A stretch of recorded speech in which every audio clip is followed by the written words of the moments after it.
Olá, muito bom dia, muito bem-vindos à sessão Medicina de Precisão. Estamos preparados, mitos e oportunidades das terapêuticas dirigidas. O meu nome é Guilherme Vitorino e vou facilitar esta sessão que conta também com a doutora Paula Borralho e com o professor João Valente Cordeiro. Vou partilhar aqui o meu ecrã para vos apresentar o plano desta manhã e apresentar os nossos oradores.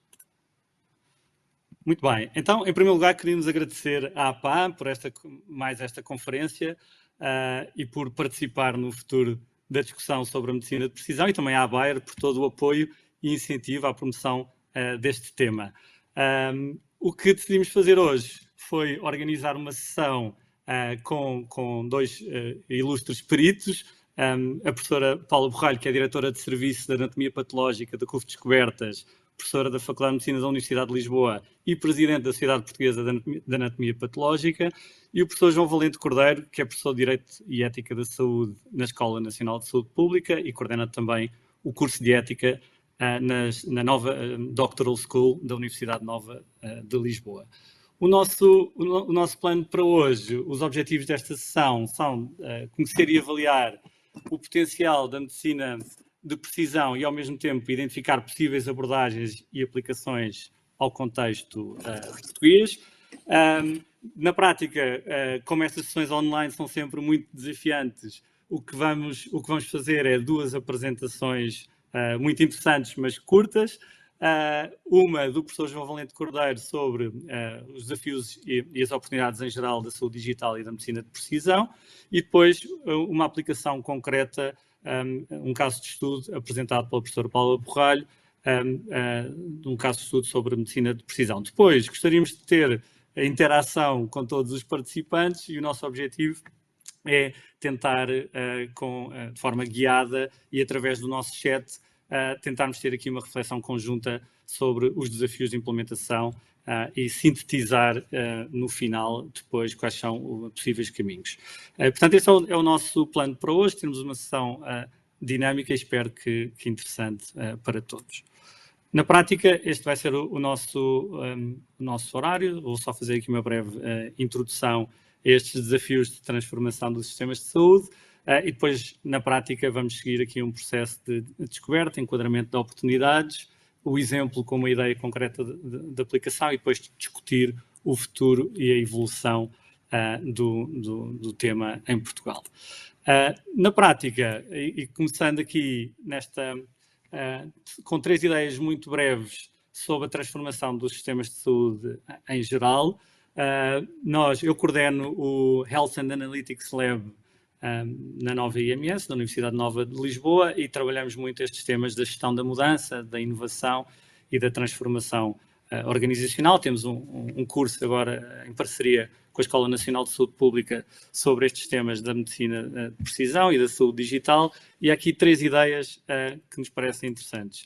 Uma é, na prática, em termos organizacionais, isto é um estudo da BCG, mas que me parece interessante porque pela primeira vez quantificou as organizações que se transformam face a estes estímulos da tecnologia e da mudança de forma reativa ou de forma proativa. E, portanto, na prática, o que vemos é que as organizações, isto pode parecer óbvio, mas aqui está mensurado, que se transformam de forma mais proativa, normalmente transformam-se mais rapidamente, com menores custos e também com melhor desempenho ao nível organizacional e com menores mudanças ao nível das lideranças e menor dor, digamos assim.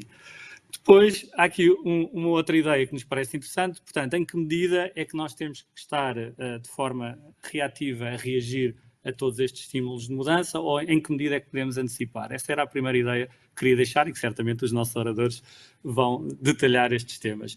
Depois, em segundo lugar, o John Kotter, que tem vários modelos sobre gestão da mudança, a gestão da mudança também tem o seu ritmo e os seus prazos e, portanto, em que medida é que muitas vezes estamos a saltar etapas que deveríamos estar a respeitar e em que medida é que às vezes estamos só a criar a ilusão de velocidade em vez de estarmos efetivamente a acelerar o processo. E, portanto, há aqui etapas que se calhar e desafios, e que o professor João Valente Cordeiro certamente vai falar, ao nível social, ao nível mais clínico e ao nível legal, por exemplo, e, portanto, em que medida é que conseguimos conciliar as etapas do processo de mudança. Portanto, a primeira é a atitude dos sistemas de saúde, a primeira ideia, proativa ou reativa, em relação a qualquer estímulo de mudança.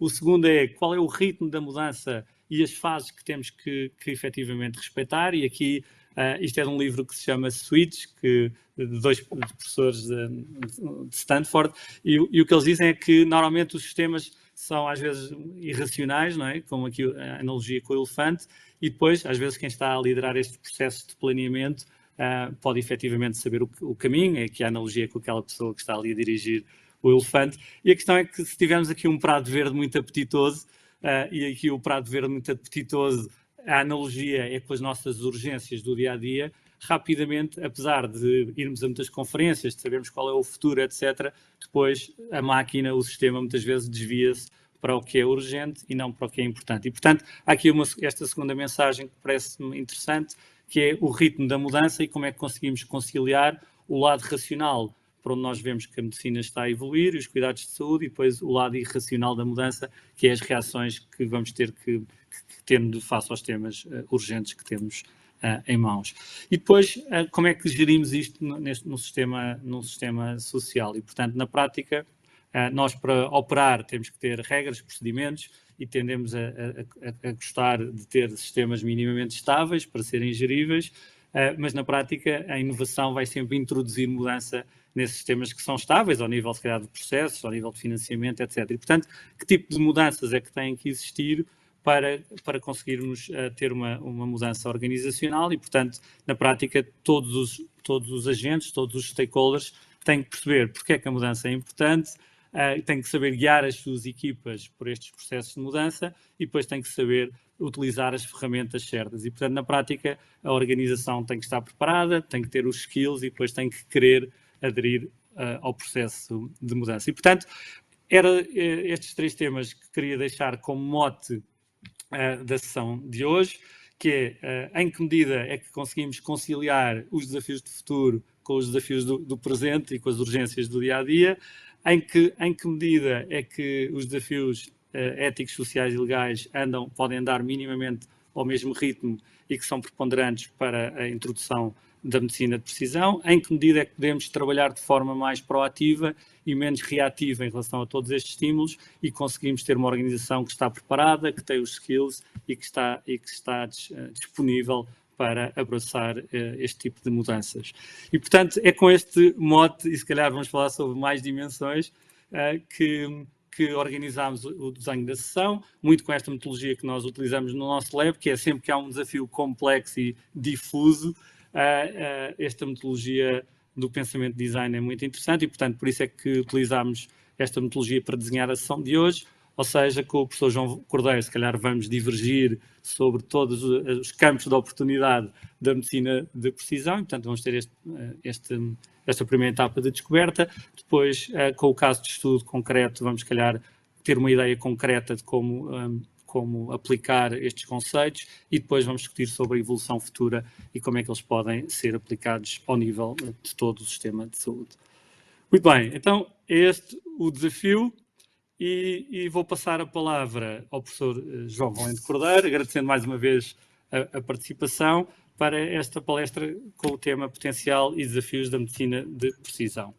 Muito bem, muito obrigado, vou parar de partilhar e tentar esta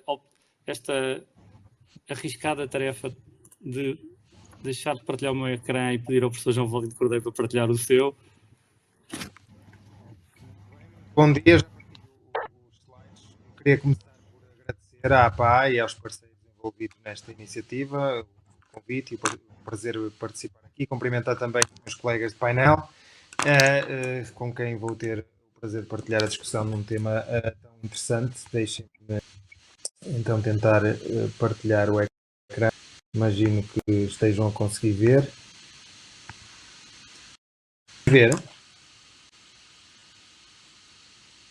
Bom, eu vou continuar, imaginando que sim. E, portanto, Portanto, eu começava por fazer esta abordagem à medicina de precisão e aos desafios da medicina de precisão. Isto é um tema muito vasto e eu começaria por fazer esta abordagem olhando aqui para o nosso contexto. E o nosso contexto, da forma mais lata possível, é que nós habitamos um planeta que é profundamente desigual, e, portanto, há diferentes realidades inseridas nesta mesma realidade única que partilhamos, mas há um conjunto de características, quando falamos aqui destes temas, em particular na área da saúde e de elevada penetração tecnológica, que são, diria, comuns, apesar das desigualdades existentes no planeta. Acho que podemos dizer com alguma segurança que as coisas acontecem muito mais rapidamente hoje em dia, portanto, há um contexto de velocidade inerente a isto, que tem um grande potencial, mas também traz muitos desafios. E depois, para além deste contexto de desigualdade que já referi, também uma característica que acho que é importante, que é a linguagem. Apesar de nós termos mais canais para comunicar, ou se quisermos um grande canal que depois se subdivide, como é a internet, nós não é garantido que nós consigamos falar muito melhor, comunicar muito melhor uns com os outros. A linguagem é muito técnica, por vezes, às vezes críptica, não está acessível a toda a gente e isto esta característica aliada à velocidade dificulta a comunicação e dificulta, lá está, a implementação de mudanças de uma forma equilibrada. E a área da ciência, a área da tecnologia na saúde não é exceção a isso, muito pelo contrário. Concretizando, em termos de enquadramento, temos evidentemente duas grandes revoluções a acontecer em paralelo, que vão ter a sua depois concretização na área da saúde. Essencialmente uma revolução digital, com os computadores a chegarem, a instalarem-se nas nossas vidas e o poder computacional a crescer muito rapidamente a ponto de se projetar em algumas áreas a sua equiparação à capacidade, pelo menos velocidade de processamento de um cérebro humano, se bem que comparar uma máquina ao potencial do cérebro humano é uma comparação que está condenada a falhar, evidentemente, mas há muitas tarefas que as máquinas conseguem realizar que o cérebro humano não consegue. Portanto, há aqui uma grande velocidade de crescimento nesta área e da ciência também. E, aliás, no topo deste slide há vários marcos científicos que ali estão e vemos que há cada vez menos tempo a passar entre cada um desses marcos e já temos outros. Temos a implementação de inteligência artificial, temos o desenvolvimento de uma vacina para uma doença infecciosa em menos de um ano. Há grandes marcos científicos a acontecer cada vez mais rapidamente. E, portanto, esta revolução digital tem ou potencia muitas outras. Desde logo uma que é central para esta discussão da medicina de precisão e da saúde digital, que é um universo mais lato, onde a medicina de precisão se pode inserir, que é a revolução genómica. E nós temos também na própria área, dentro da área científica, na área da genética, da biologia molecular, melhor dito, temos nos últimos anos grandes avanços. Não foi há muito tempo que fizemos 10 anos do projeto do genoma humano. Temos, aliás, já foi há algum tempo, mas enfim, o tempo pode ser medido de diferentes formas. Temos grandes avanços já depois desse aniversário e, aliás, se quisermos concretizar isso numa imagem única, temos aqui linearizado na linha branca, que imagino que consigam ver, a tal lei de Moore que nos expressa aquele crescimento do poder computacional que vimos nos slides anteriores e para caber no mesmo eixo teve que ser linearizada para que esta outra função, ou funções correspondentes à queda dos custos de sequenciação do genoma humano poderem ser lidas na mesma escala. E, portanto, como vemos aqui a partir de metade da década passada, nós temos um claro decréscimo da queda dos custos de sequenciação dos genomas, tanto que pode ser medido como o custo pelo genoma inteiro, como por base azotada. E, portanto, com os dados mais recentes que temos, de facto atingimos aqui um platô, de facto, mas há uma queda muito significativa ao longo da última década, um pouco mais do que uma década.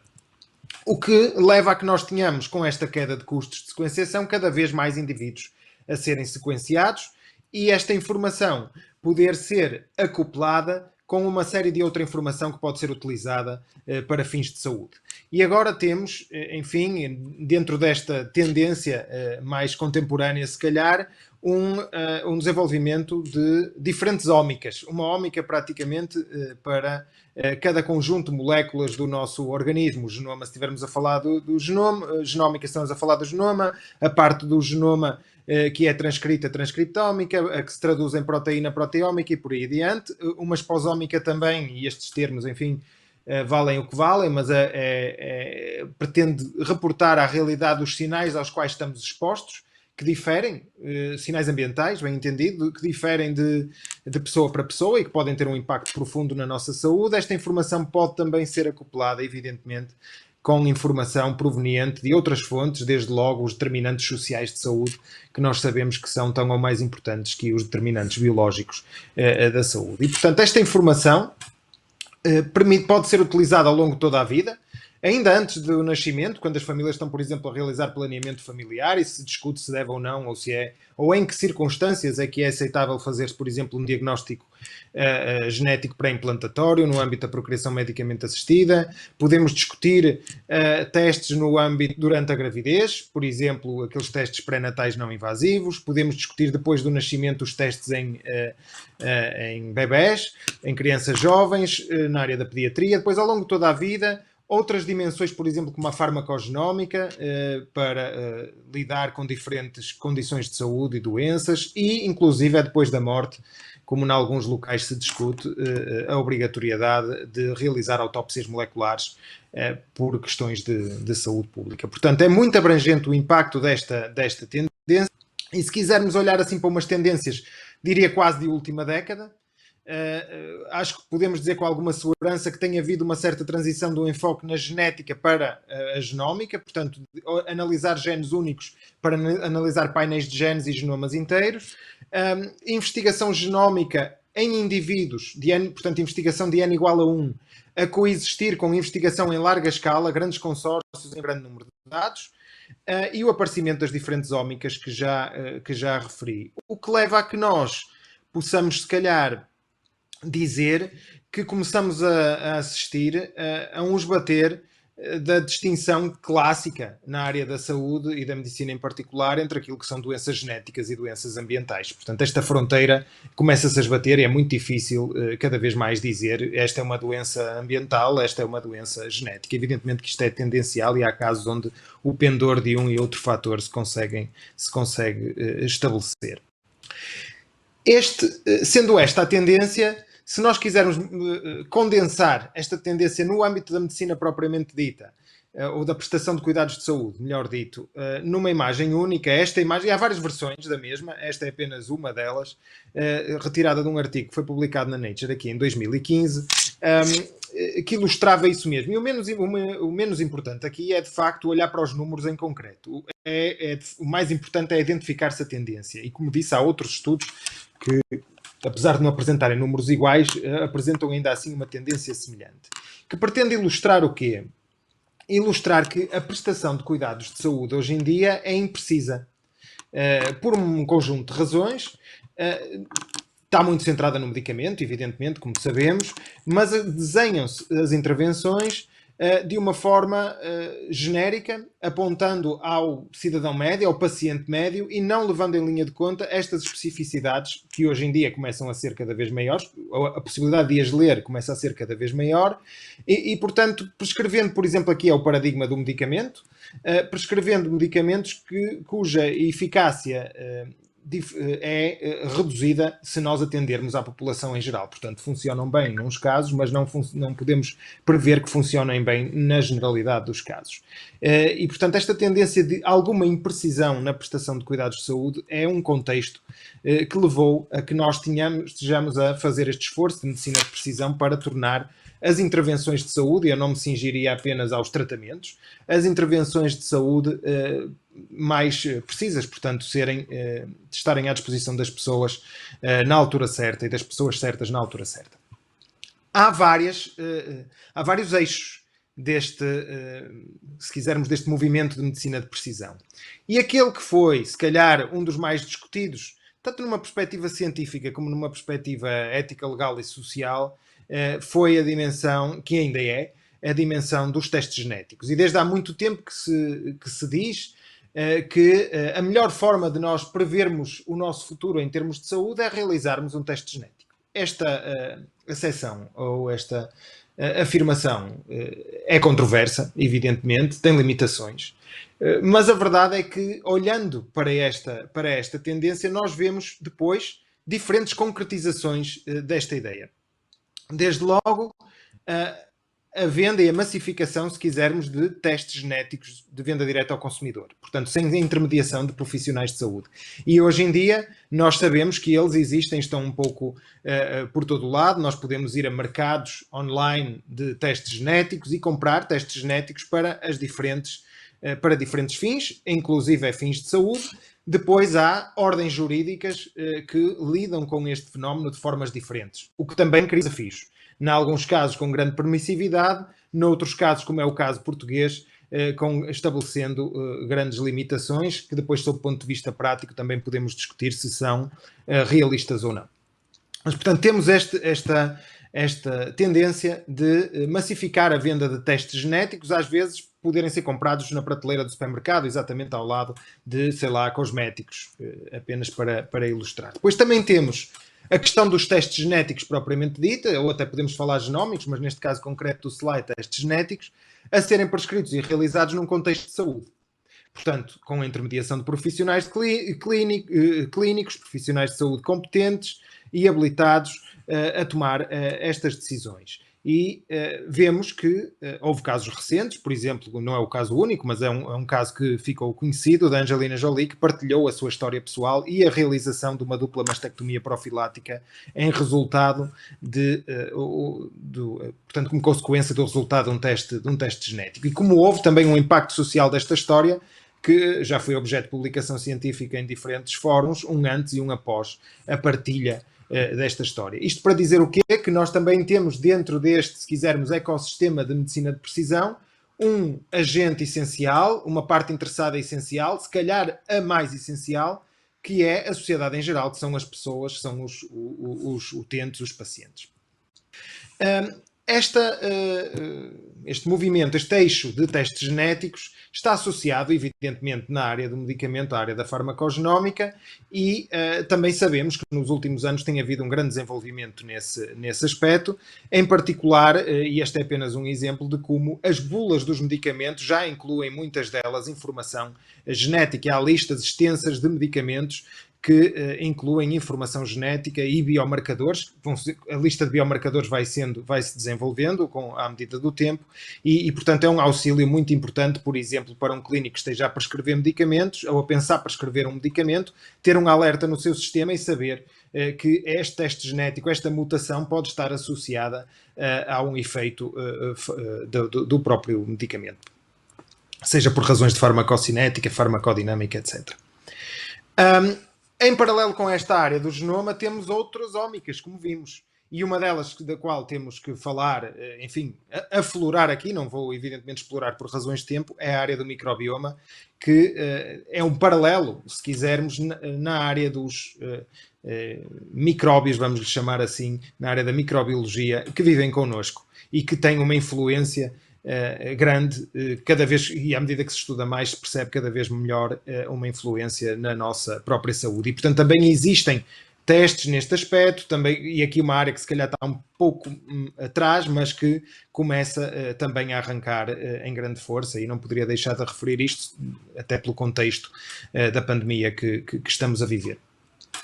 Uma coisa é ler o genoma, portanto, a partir dessa informação, ela ser utilizada para o fim de cuidados de saúde. Outra coisa é editá-lo, é mudá-lo, é alterá-lo. E aqui falamos de terapia genética, como já falamos há uns anos, com novos desenvolvimentos nos últimos anos, designadamente uma tecnologia que nos permite editar o genoma de forma mais segura e mais eficiente e que está já em fase de ensaios clínicos em seres humanos, isto apesar de nós termos feito esta descoberta, nós, humanidade, feito esta descoberta há relativamente pouco tempo, o que também é uma demonstração desta aceleração das coisas. Mas, como disse, a terapia genética já vem sendo discutida há algum tempo.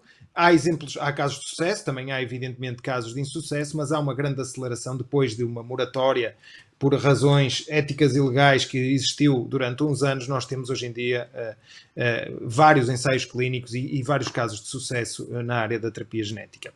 Em combinação com estas dimensões, temos muitas outras concretizações e, se quisermos, na área da saúde e na área da medicina em particular, a manifestarem-se muito rapidamente. Desde logo a medicina regenerativa. Nós não temos assim um historial há tanto tempo atrás de transplante de órgãos. Este é o primeiro transplante de órgãos entre pacientes vivos, na década de 50 do século passado, e hoje em dia estamos já a discutir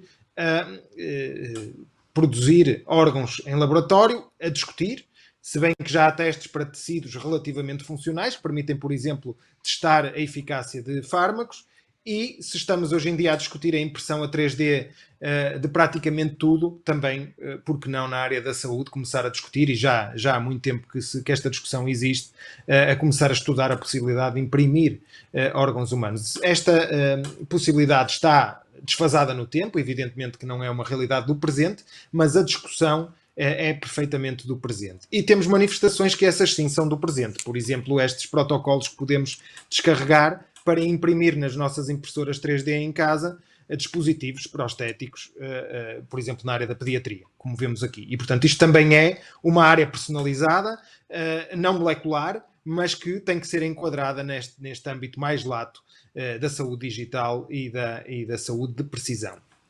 E agora, nesta secção da apresentação, o que eu faria era apresentar uma série de exemplos onde acho que há, enfim, manifestações mais ou menos controladas, algum exercício de autonomia, às vezes nem sempre regulado e controlado, nesta área mais lata da saúde digital.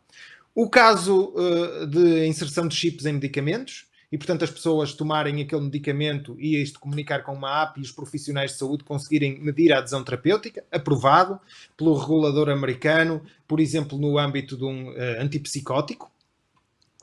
Temos também o exemplo da proliferação de apps médicas que podem ser descarregadas e utilizadas e consultadas pela população em geral para diferentes fins, desde atlas a comunicar com os próprios clínicos, etc., ou até para fazer diagnóstico genético, combinando aqui duas dimensões, a dimensão da genética e a dimensão digital.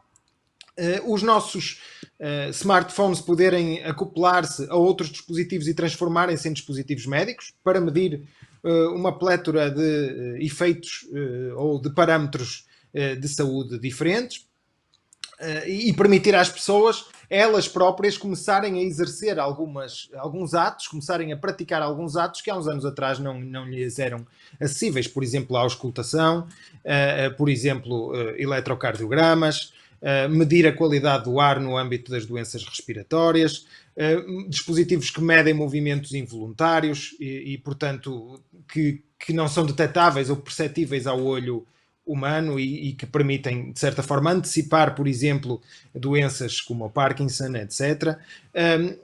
Outros exemplos também que ficaram famosos há uns anos atrás e que têm tido o seu desenvolvimento subsequente, os pâncreas artificiais, portanto, medir-se a quantidade de glicémia no sangue e dispensar a quantidade correspondente de insulina e a comunicação através de uma app também em dispositivos digitais. E, claro que não poderíamos falar disto sem enquadrarmos esta verdadeira revolução na área da saúde na área da telemedicina e da própria prestação dos cuidados à distância através de um meio virtual que teve um crescimento enorme durante a pandemia que estamos a viver, com um desafio grande de implementação, mas que acho que podemos dizer com muita segurança que é um caso de sucesso, que tem que ser acompanhado porque tem evidentemente desafios éticos, legais e sociais e outros, e técnicos também, aos quais importa atender, mas de facto é uma área que não podemos deixar de analisar, até porque já temos exemplos concretos de instituições onde, por exemplo, como este hospital, que ficou conhecido há uns anos atrás e do qual tem havido sucedâneos, onde estão vários profissionais de saúde a trabalhar e não está nenhum doente internado. Portanto, os pacientes estão a ser monitorizados à distância e a prestação de cuidados evidentemente que não todos os cuidados, mas é realizada, em alguns casos, à distância.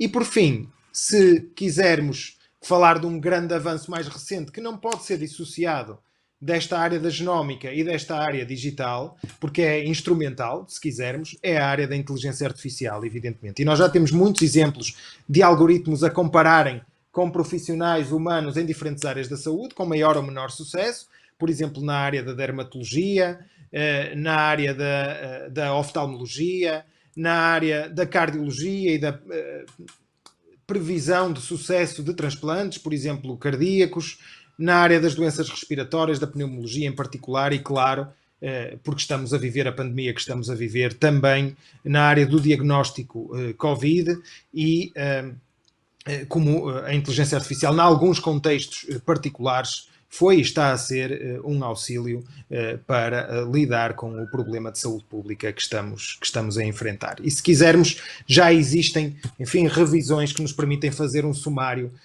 mais ou menos recente e com publicações dedicadas para cada uma das patologias e das áreas médicas envolvidas e onde já existe a aprovação pelo regulador americano, por exemplo, de algoritmos de inteligência artificial que podem ajudar na prestação de cuidados de saúde. Mas atenção que é não apenas na prestação de cuidados de saúde, é também, por exemplo, para prever outros indicadores de saúde que são importantes numa perspectiva mais macro, por exemplo, readmissões hospitalares ou altas, enfim, ou sepsis em contexto hospitalar, etc.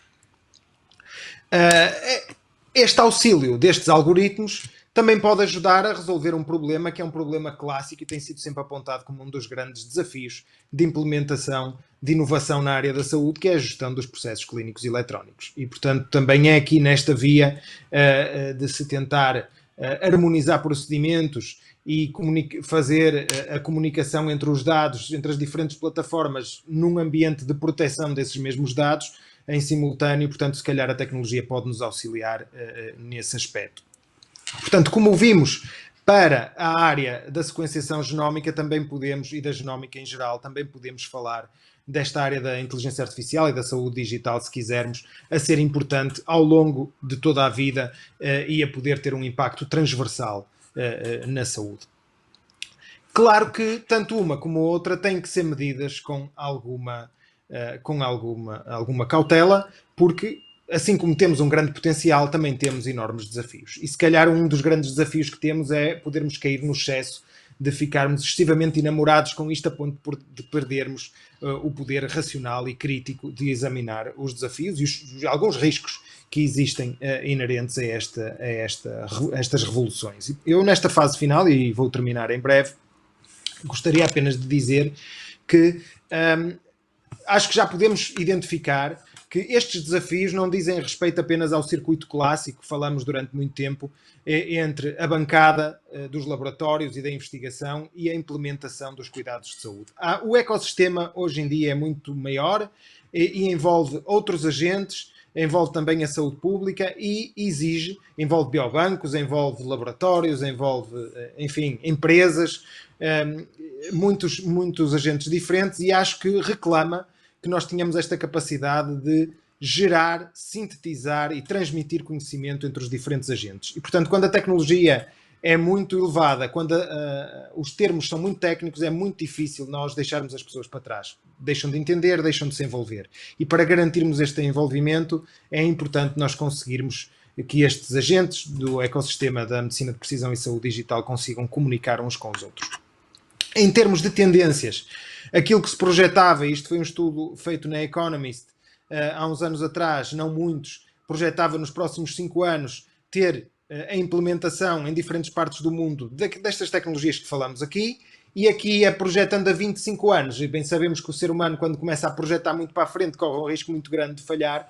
Nós temos aqueles que são, muitas vezes, os grandes medos que vemos, às vezes, até na ficção científica, a poderem-se materializar. Mas a verdade é que o ambiente regulatório, os assuntos éticos, as questões dos recursos, as questões dos assuntos técnicos têm sido apresentados como os principais desafios de implementação destas áreas. E se quisermos condensar num exercício único a projeção do que pode vir a ser o impacto destas transformações num sistema de saúde, portanto, da geração desta informação toda e de a utilizar para guiar até de uma forma virtual os cuidados de saúde, nós temos um relatório que eu diria que é seminal, portanto é muito importante nesta área recente do NHS inglês para tentar preparar os profissionais de saúde do futuro para lidarem com estas revoluções. E isto tem, evidentemente, diferentes desafios técnicos, desafios éticos, desafios legais e sociais que devemos explorar e, portanto, eu não sei, eu posso continuar mais 5 minutos ou posso terminar aqui se, mediante o que a moderação da sessão entender melhor em termos de gestão do tempo. Professor Guilherme, eu acho que podemos terminar em 5 minutos, depois se a professora Paula não se importar. Para a discussão mais à frente no âmbito de alguma atividade, não sei, ou então falo mais 2 ou 3 minutos, como então, for melhor. Vamos seguir para fechar. Podemos concluir, João. Obrigado. Ok. Portanto, continuo ou concluo aqui? Desculpa, não percebi. Sim, vamos continuar, sim. Continuo a falar, ok. Então, mais 2 minutos, brevemente, e apenas para apresentar uma introdução genérica àqueles que eu diria que se calhar são alguns desafios relevantes na área da saúde, concretizando um pouco melhor.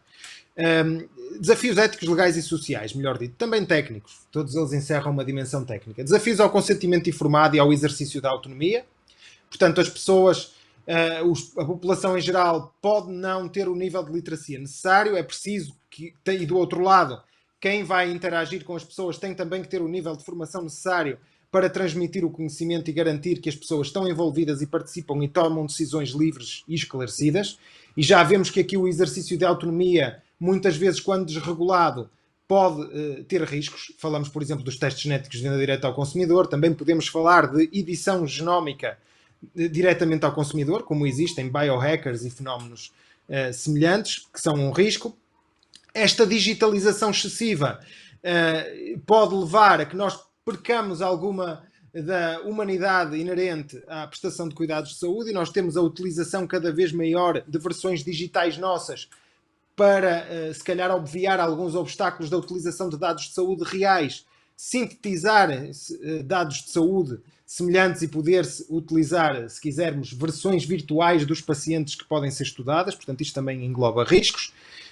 Incluir o máximo de pessoas nas soluções. É muito fácil esquecer aqueles que são mais vulneráveis, por uma diversidade de razões. Isto está muito estudado na área da saúde e quando aceleramos o progresso, evidentemente que também aceleramos os riscos. Portanto, esse é um risco que não podemos esquecer. Numa era onde se traçam perfis por todas as razões e para todos os fins, traçar perfis na área da saúde, que é no fundo aquilo que se procura fazer ao estratificar as intervenções e até no limite personalizar as intervenções, corremos o risco de discriminar para diferentes fins, também para fins de acesso aos cuidados de saúde, mas para fins de acesso ao emprego, à adoção, enfim, a discriminação e a exclusão é um problema das sociedades humanas que pode ser agudizado, claro, também aqui neste contexto. Um problema de transparência, quando começamos a utilizar algoritmos, mas não apenas na área dos algoritmos, também na área da telemedicina e nas outras áreas que falamos aqui, nós precisamos de transparência, nós precisamos de entender como é que aquilo funciona, quem é que está a ceder e quem é que está a tomar as decisões e em que contexto.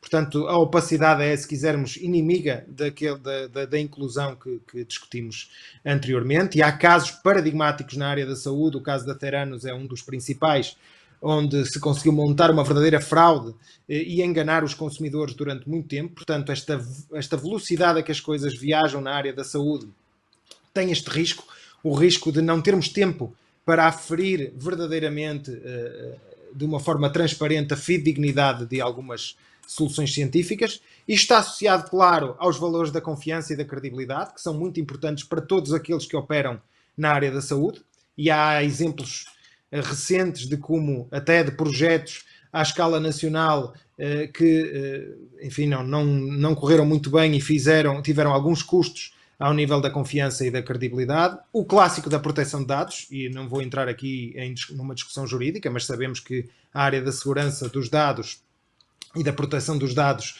é relevante e, aliás, a área da saúde compara mal, tanto no âmbito dos dispositivos médicos, como no âmbito, essencialmente neste âmbito, dos dados. E está bastante estudada as limitações da segurança, especificamente dos dados de saúde. Portanto, ao mesmo tempo estamos a discutir esta verdadeira vertigem tecnológica na área da saúde, estamos a ficar para trás na garantia da segurança dos dados de saúde. E se quisermos uma grande tendência mais final, a desumanização dos cuidados. Nós temos exemplos de chatbots a serem aplicados nas linhas de emergência, nós temos exemplos de algoritmos de inteligência artificial a serem utilizados nos hospitais, a robótica a fazer o seu caminho em diferentes fins, desde a cirurgia à prestação de cuidados em fim de vida. Enfim, nós temos alguma desumanização de cuidados. Em alguns casos, os profissionais de saúde já são vistos pelos pacientes como não tendo tempo, como estando a correr, não estarem atentos à sua situação pessoal. E, na verdade, nós sabemos que o mais importante de tudo é a história das pessoas, é a forma como elas ficam doentes. Até há aquela citação muito famosa de é mais importante conhecer a pessoa que tem a doença do que a doença que a pessoa tem. Portanto, conhecer o contexto das pessoas é essencial para a qualidade em saúde, que é no fundo aquilo que estamos a tentar aumentar. E, portanto, nos segundos finais, e é mesmo segundos finais, eu condensaria esta discussão na nossa busca incessante de tempo, que é aquilo que estamos a tentar atingir quando procuramos melhor saúde, quase no limite, recuperando a premissa de José Saramago, do livro das Intermitências da Morte, do José Saramago, em que a morte deixa de matar e, portanto, no limite ninguém morre. Nós sabemos que a realidade não é assim. Nós somos seres finitos, pelo menos em termos olhando para a nossa esperança de vida, e, portanto, à medida que nós nos aproximamos dos 100 anos de idade, a nossa probabilidade de morrermos aproxima-se de 100. E, portanto, nós, por muito que lutemos na tentativa de estender e prolongar a nossa vida, estamos aqui numa vertigem, diria, de quantidade, esquecendo às vezes um pouco a qualidade, esquecendo os mais vulneráveis, e inseridos neste contexto nós podemos fazer de conta que isto não está a acontecer, enfiar a cabeça na areia. Sucede que quando finalmente a retirarmos, porque vamos ter que a retirar em algum ponto, vamos ver que a realidade mudou de tal forma que nós já não temos a capacidade para escrutinar aquilo que está a acontecer e participar. E, portanto, nesta busca, se quisermos mais genérica, que parece iluminar algumas iniciativas de estender a vida muito para lá e procurar quase a nossa imortalidade, nós podemos esquecer enfim, os limites da existência humana. E isto, eu termino com estes 2 slides. Este é um quadro do Edvard Munch, como se morria há uns anos atrás, portanto num ambiente quente, próximo de pessoas, com a humanidade, e portanto o cuidar ser aqui um dos pontos essenciais. Como muitas vezes os últimos momentos na nossa vida são passados em grande isolamento, apenas com um ou poucos profissionais de saúde à volta, às vezes nem isso, e reportando-nos agora ao nosso contexto mais recente, portanto um ambiente de solidão, apesar de rodeados de máquinas. E, portanto, se esta vertigem tecnológica nos ajudar a perceber onde é que reside a nossa verdadeira humanidade e como é que ela pode ser melhor emprego para melhorar a qualidade de saúde e cuidarmos melhor uns dos outros, acho que assim construímos um futuro melhor na área da saúde. E é isto. Obrigado. Muito bem. Muito obrigado, professor João Valente Cordeiro. É sempre uma viagem muito vertiginosa por esta realidade em mudança, mas acho que no tempo que temos era impossível ter uma melhor perspectiva sobre a complexidade de todos estes desafios e, portanto, muito obrigado. Sei que são fruto de vários anos de investigação nesta área e, portanto, acho que temos todos muita sorte em poder contar com esta apresentação. E, portanto, agora, deste mundo que se calhar é difícil de entender e é um mundo de oportunidades e desafios, é muito interessante nós termos pessoas que estão no terreno a aplicar estes conceitos e estes princípios e, portanto, se calhar, sem mais demora, passava a palavra à professora Paula Borralho. Eu vou partilhar o ecrã, mas vamos aqui coordenando a nossa apresentação para nos falar de um caso específico de aplicação de medicina de precisão e, portanto, professora, muito obrigado mais uma vez pela participação. Passo-lhe a palavra.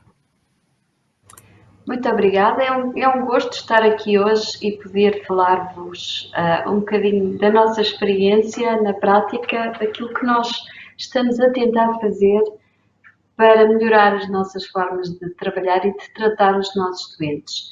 Efetivamente, vamos falar de medicina de precisão e daquilo que podemos fazer para cada vez tratarmos melhor e com mais precisão.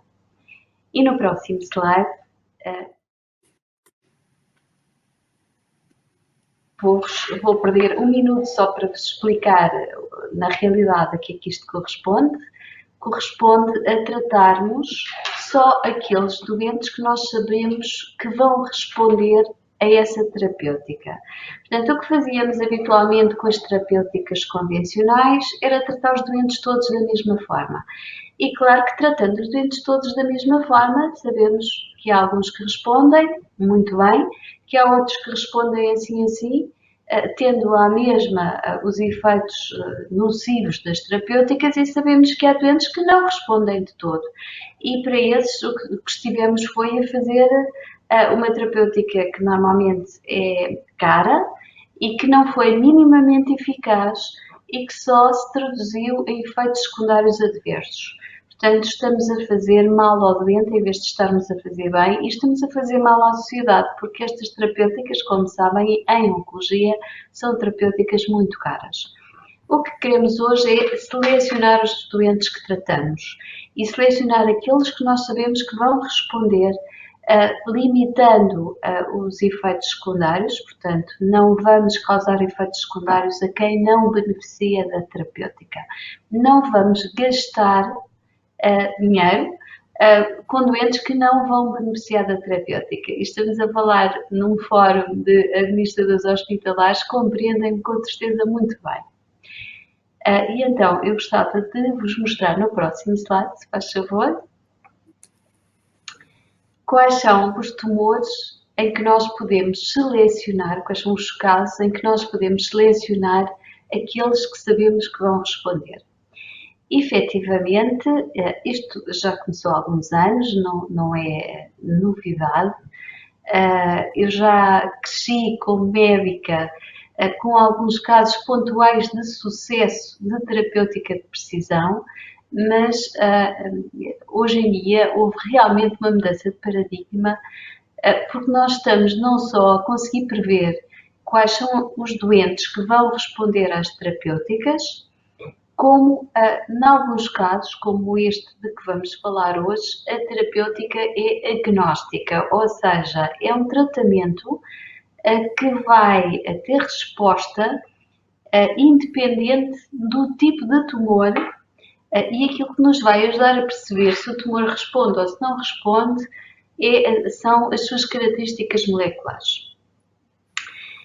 E este é efetivamente o caso dos tumores que têm fusões destes genes NTRK que ocorrem numa grande variedade de tipos de tumores, quer adultos, quer pediátricos. Começou-se por perceber que em alguns tumores pediátricos, inclusive, o facto de existir uma fusão de genes NTRK era praticamente uma assinatura do tumor, ou seja, o diagnóstico quase que depende ou é comprovado pela existência destas fusões. O exemplo é o fibrosarcoma infantil, em que entre 91% a 100% dos casos existe fusão de genes NTRK.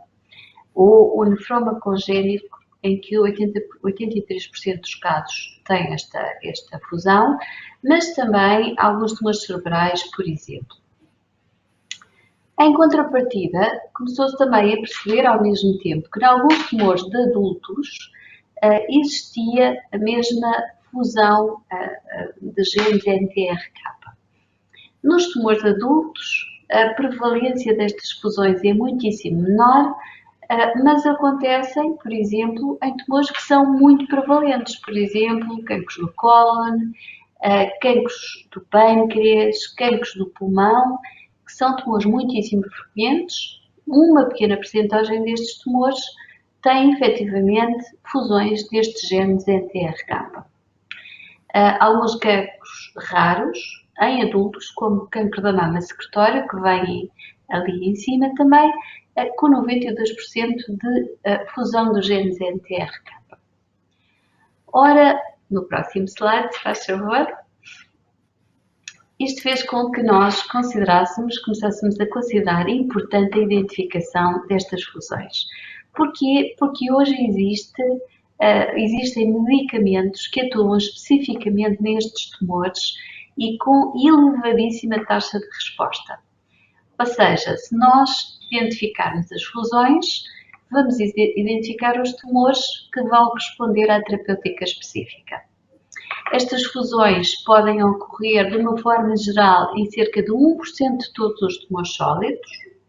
Como já vimos, acontecem tanto em população adulta como em população pediátrica e, em alguns tumores raros, têm uma frequência muito elevada, enquanto que noutros tumores mais comuns têm uma frequência baixa, mas como os tumores são muito comuns, acabam por, tudo somado, representarem também uma percentagem significativa de tumores em que nós conseguimos prever qual vai ser a resposta a terapêuticas específicas. No próximo slide, se faz favor, eu só vos queria mostrar alguns exemplos de casos de elevada frequência. Por exemplo, um tipo especial de carcinoma da glândula salivar, que chamamos o anólogo da mama. 90% a 100% destes tumores têm efetivamente fusões. Num tipo especial também de carcinoma da mama, o carcinoma da mama secretório, 90% dos doentes têm fusões, têm a fusão dos genes NTRK, o que nos dá aqui uma arma terapêutica importantíssima, sobretudo em doentes que estão em fases já avançadas do seu tumor, da sua neoplasia, estadios 4, por exemplo, doentes metastáticos, em que falharam as terapêuticas convencionais.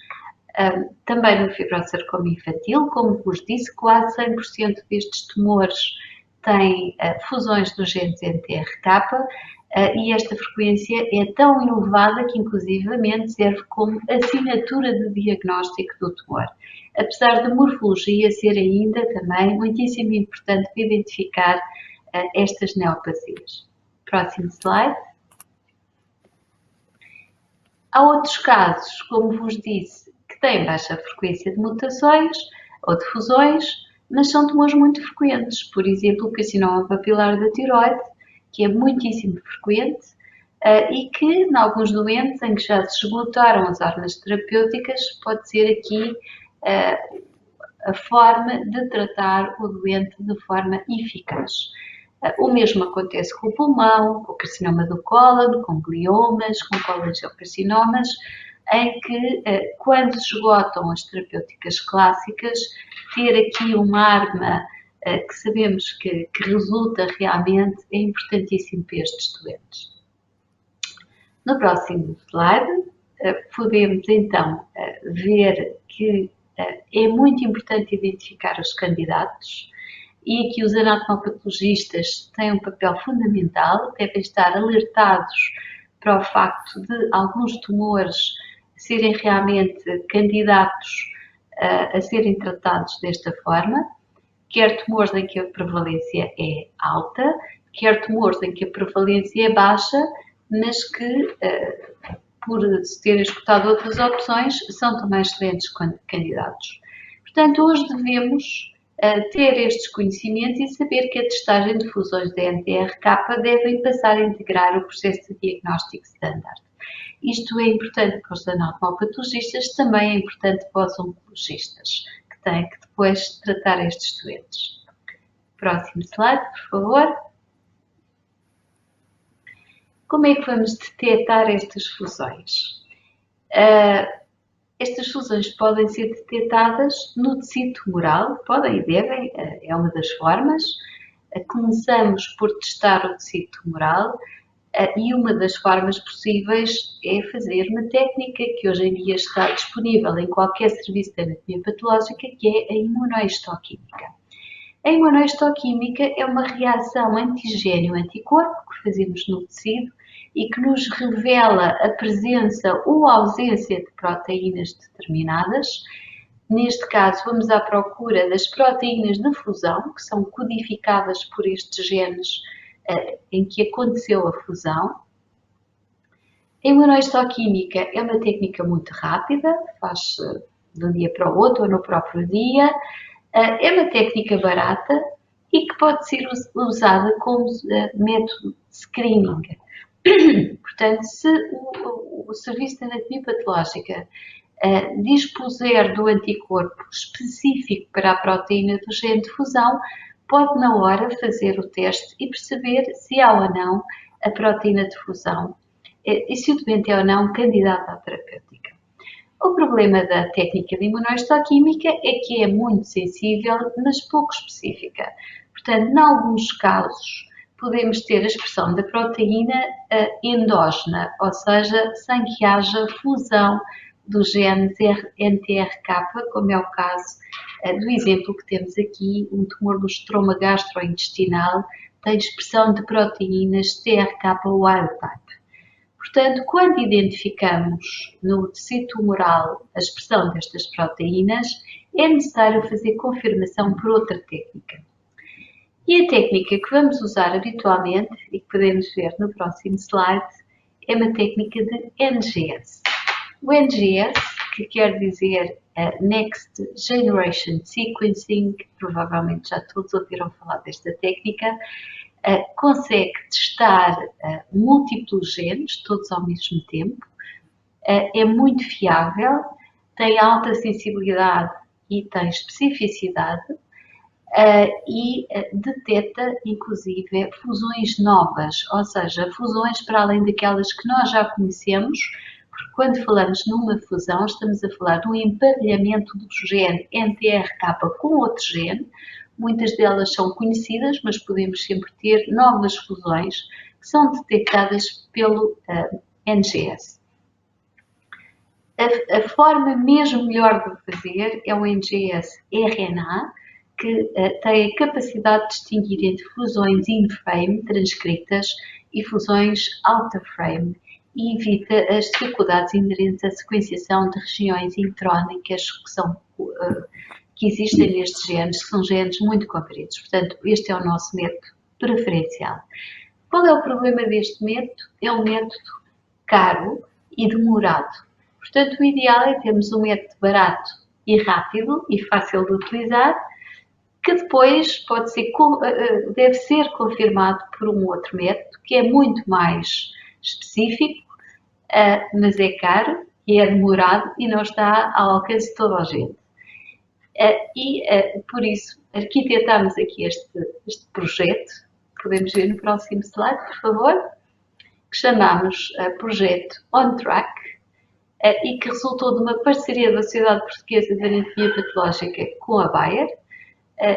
Próximo slide.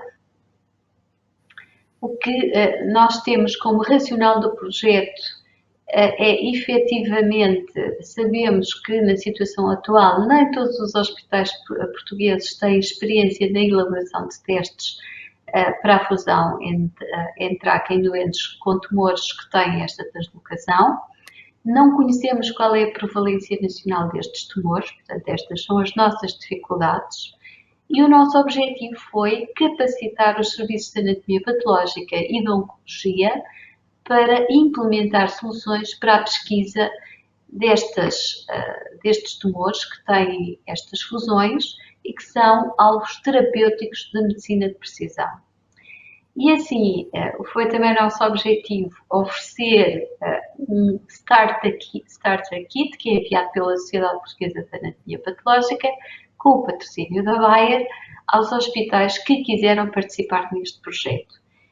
Simultaneamente, vamos recolher dados epidemiológicos, que são, obviamente, completamente anonimizados, portanto, nós só pedimos para nos dizerem quantos casos são positivos sobre a prevalência da translocação NTRK, que, como disse, é absolutamente desconhecida nesta altura. Os hospitais que se quiserem incorporar neste projeto podem incorporar-se.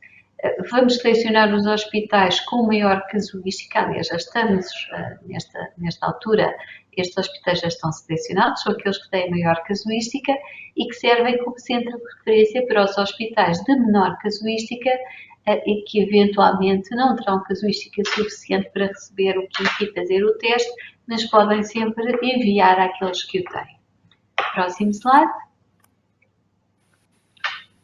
Neste momento já foram distribuídos os kits, já está a correr o projeto, já está desenhada uma rede nacional para a testagem destes casos, portanto já estamos em plena testagem, eu, por exemplo, já testei alguns casos, Este anticorpo é um anticorpo da Roche Diagnóstico, da Ventana, e a Roche Diagnóstico tem dado também apoio aos serviços na condução dos protocolos de imunohistoquímica e na formação para avaliar o resultado destes testes.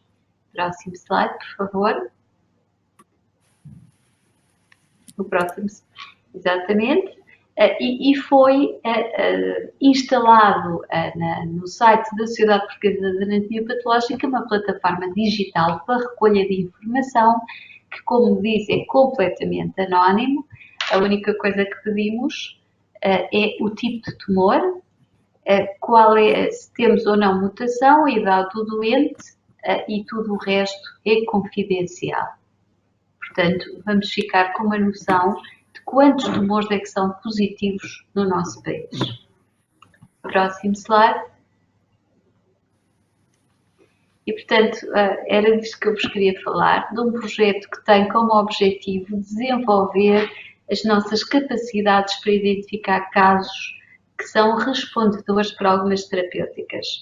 A grande vantagem destes medicamentos é que nos vão poupar destes medicamentos que têm marcadores de resposta terapêutica, vão-nos poupar muito dinheiro, porque só tratamos os doentes que respondem, e simultaneamente vão-nos evitar de estar a causar efeitos deletérios nocivos a doentes que não beneficiam. Muito obrigada pela vossa atenção. Muito bem, muito obrigado, professora. Estou aqui a abrir agora a nossa próxima etapa, que era termos aqui algumas questões da audiência. Eu acho que depois destas duas excelentes apresentações, certamente que há muitas questões. Eu ainda não recebi nenhuma e, portanto, queria desafiar todos os participantes que aqui na vossa plataforma online que nos pudessem dar feedback. Eu vou monitorizando a plataforma. De qualquer maneira, também vinha preparado.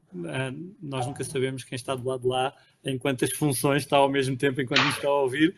E, portanto, vim também preparado com algumas questões que se calhar podem guiar aqui um bocadinho uma conversa entre todos. E, portanto, na prática há sempre temas relacionados, e penso que foram referidos, com mitos que estão associados a estas terapêuticas, muito relacionadas, se calhar, da perspectiva do custo versus o investimento, e, portanto, toda a forma de organizar o sistema de saúde, muitas vezes, não tem esta perspectiva de médio prazo ou mais preventiva.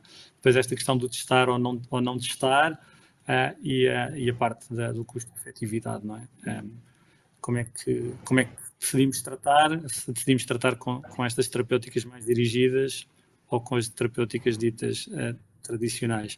E, portanto, se calhar, enfim, começo de forma assim bastante lata, mas pela professora, que é no seu dia-a-dia e na implementação deste projeto muito meritório, gostava de perceber como é que vê esta questão do custo versus investimento e como é que se faz a proposta de valor deste tipo de terapias para os decisores? Eu acho que os custos destes novos medicamentos são realmente uma coisa que nos preocupa bastante, não é? Como é que nós vamos ter capacidade para acompanhar a evolução das novas terapias, que são realmente caríssimas, e Portugal não é propriamente um país muito rico, não é? Portanto, como é que temos capacidade para acompanhar isto? E acho que a resposta passa, efetivamente, por selecionar o melhor possível. E selecionar os doentes que realmente podem beneficiar. Não só testando, portanto, eu como anatomopatologista, o que tenho na mão é um fragmento de um tecido tumoral e posso efetivamente testar no tumor quais são os doentes que respondem e os que não respondem. Como disse, isto já começou, esta história já tem alguns anos, começou com o câncer da mama, que tem amplificação do gene HER2 e as terapêuticas específicas para esse tipo de cancro da mama, e com outro tipo de tumor, o GIST, que são os tumores do estroma gastrointestinal e que têm uma mutação c-KIT e que também respondem a terapêuticas específicas. e isto já acontece há alguns anos, mas está a acontecer cada vez mais. Felizmente, nós temos cada vez mais marcadores de resposta terapêutica que nos conseguem ajudar a perceber se os doentes vão ou não responder. É claro que há outros fatores da clínica e que os colegas oncologistas vão avaliar, portanto, não os anatomopatologistas, aqui os oncologistas devem avaliar para tratar só os doentes que realmente beneficiam. E se não forem feitas estas opções, eu acho que isto a breve prazo se tornará incomportável, não é? E não queremos de forma nenhuma que haja uma falência do nosso sistema de saúde por causa dos preços dos medicamentos. Mas eu sou médica, portanto, se calhar gostava mais de ouvir a sua opinião. Professor, já agora temos aqui uma primeira questão de um participante, que eu muito agradeço, que penso que é uma questão prática, que se todos os centros hospitalares estarão capacitados para fazer o teste NTRK. Todos os centros hospitalares podem fazer o teste NTRK. A nossa opção foi distribuir estes kits pelos serviços que têm maior casuística, por uma razão simples. Os kits são caros, como eu disse, foram patrocinados pela Bayer, e a indústria farmacêutica tem neste processo um papel importante para nos ajudar a otimizar este tipo de coisas. E efetivamente os kits são caros, mas têm um pequeno problema, têm um prazo de validade curto. São como os iogurtes, estragam-se se não forem usados. E por isso optamos por oferecer aos hospitais que têm maior casuística, porque têm maior probabilidade de usar os kits em tempo útil. Os hospitais que têm menor casuística podem na mesma fazer o teste e fazem o teste com o seu hospital parceiro. Portanto, podem escolher um laboratório de anatomia patológica que é o seu parceiro neste projeto, a quem enviam o caso, e o caso será feito no hospital parceiro. Porquê? Porque se estivéssemos a oferecer um kit a toda a gente, havia muitos sítios onde o kit ia expirar e ia acabar o prazo de validade e não ia ser utilizado, o que era uma pena. Portanto, houve que criar aqui uma rede de referência para estes testes, que é fácil, porque todos os serviços de anatomia patológica têm os seus hospitais parceiros para quando precisam de algum tipo de ajuda, de colaboração, de segunda opinião, seja do que for. Portanto, os anatomopatologistas, poucos conhecemos todos, porque é pequenino e nós somos muito poucos, e portanto é muito fácil estabelecer estas redes e estas conexões. Portanto, todos os serviços têm essa possibilidade, seja de estar in-house, seja enviando para quem acharem que querem enviar. Muito bem, muito obrigado. Realmente acho que é um ótimo exemplo de um slide que o professor João Cordeiro tinha dos desafios de terem que envolver novas parcerias, novos modelos de trabalho. Eu acho que este projeto é um ótimo exemplo. Professor João Valente Cordeiro, tínhamos falado dos desafios éticos, sociais, legais, depois também este desafio económico. A que velocidade é que andam todos? Qual é que vai primeiro? Como é que se concilia estes diferentes ritmos que estas diferentes dimensões têm, mas que são fundamentais para que comecem a acontecer mais projetos deste género? Como é que se conciliam estas diferentes dimensões? Acho que não estamos a ouvir. Não sei se está no mute. Agora sim. Se eu tivesse a resposta para essa questão, meu Deus, estava resolvido. É muito difícil de responder a isso. Conseguimos muito mais facilmente identificar os desafios e potenciais dificuldades do que saber exatamente como responder. E depois, a resposta ainda tem que ser dada tendo em conta o contexto e o nosso contexto particular. Nacional, regional, institucional e, portanto, as sensibilidades dos próprios profissionais envolvidos. Tudo isto são fatores que vão ter que ser ponderados para responder a este esforço de implementação. Agora, eu diria que dentro desses desafios todos implicados e em termos de velocidade, eu sou se calhar até também fruto percurso de investigação científica anterior, sou sempre mais otimista em relação à capacidade para resolvermos os desafios técnicos. Eu acho que estes nós vamos conseguir com maior ou menor esforço nosso. A ingenuidade humana permite resolvê-los. Os desafios institucionais, regulatórios, políticos, também são humanos, não é? Evidentemente. Vejo com maior dificuldade, mas continuo a ser otimista. Maior dificuldade dentro do otimismo. E porquê? Porque a ciência está. Porquê é que eu digo isto? Que acho que está a ser crescentemente mais difícil. É que a ciência viaja a uma velocidade rápida por si e cada vez mais rápida. Todos temos essa percepção. Há avanços mais rapidamente. A regulação, o direito, a ética, avaliar o impacto, os riscos das tecnologias, numa perspectiva até às vezes económica, e esta se calhar é quando falamos, por exemplo, de avaliação de tecnologias de saúde, vemos que os mecanismos instituídos, que são robustos, estão muito centrados na perspectiva económica e, portanto, se calhar às vezes até em detrimento de algumas dimensões mais éticas e sociais. Dizia, são mais lentos. E não podem ser tão rápidos assim, quer dizer, as coisas às vezes também são muito rápidas, depois dão a volta e acabam, e portanto há algum benefício em haver ponderação, em haver reflexão e poder haver alguma permanência de princípios gerais importantes à avaliação destas coisas. No entanto, este gap tende às vezes a ser difícil de gerir. E por isso é que nós instalamos às vezes inovações em saúde que não são fidedignas, não têm a validade analítica, clínica, a utilidade clínica também bem mensuradas e acabamos por perder a confiança, porque às vezes toma-se também a parte pelo todo.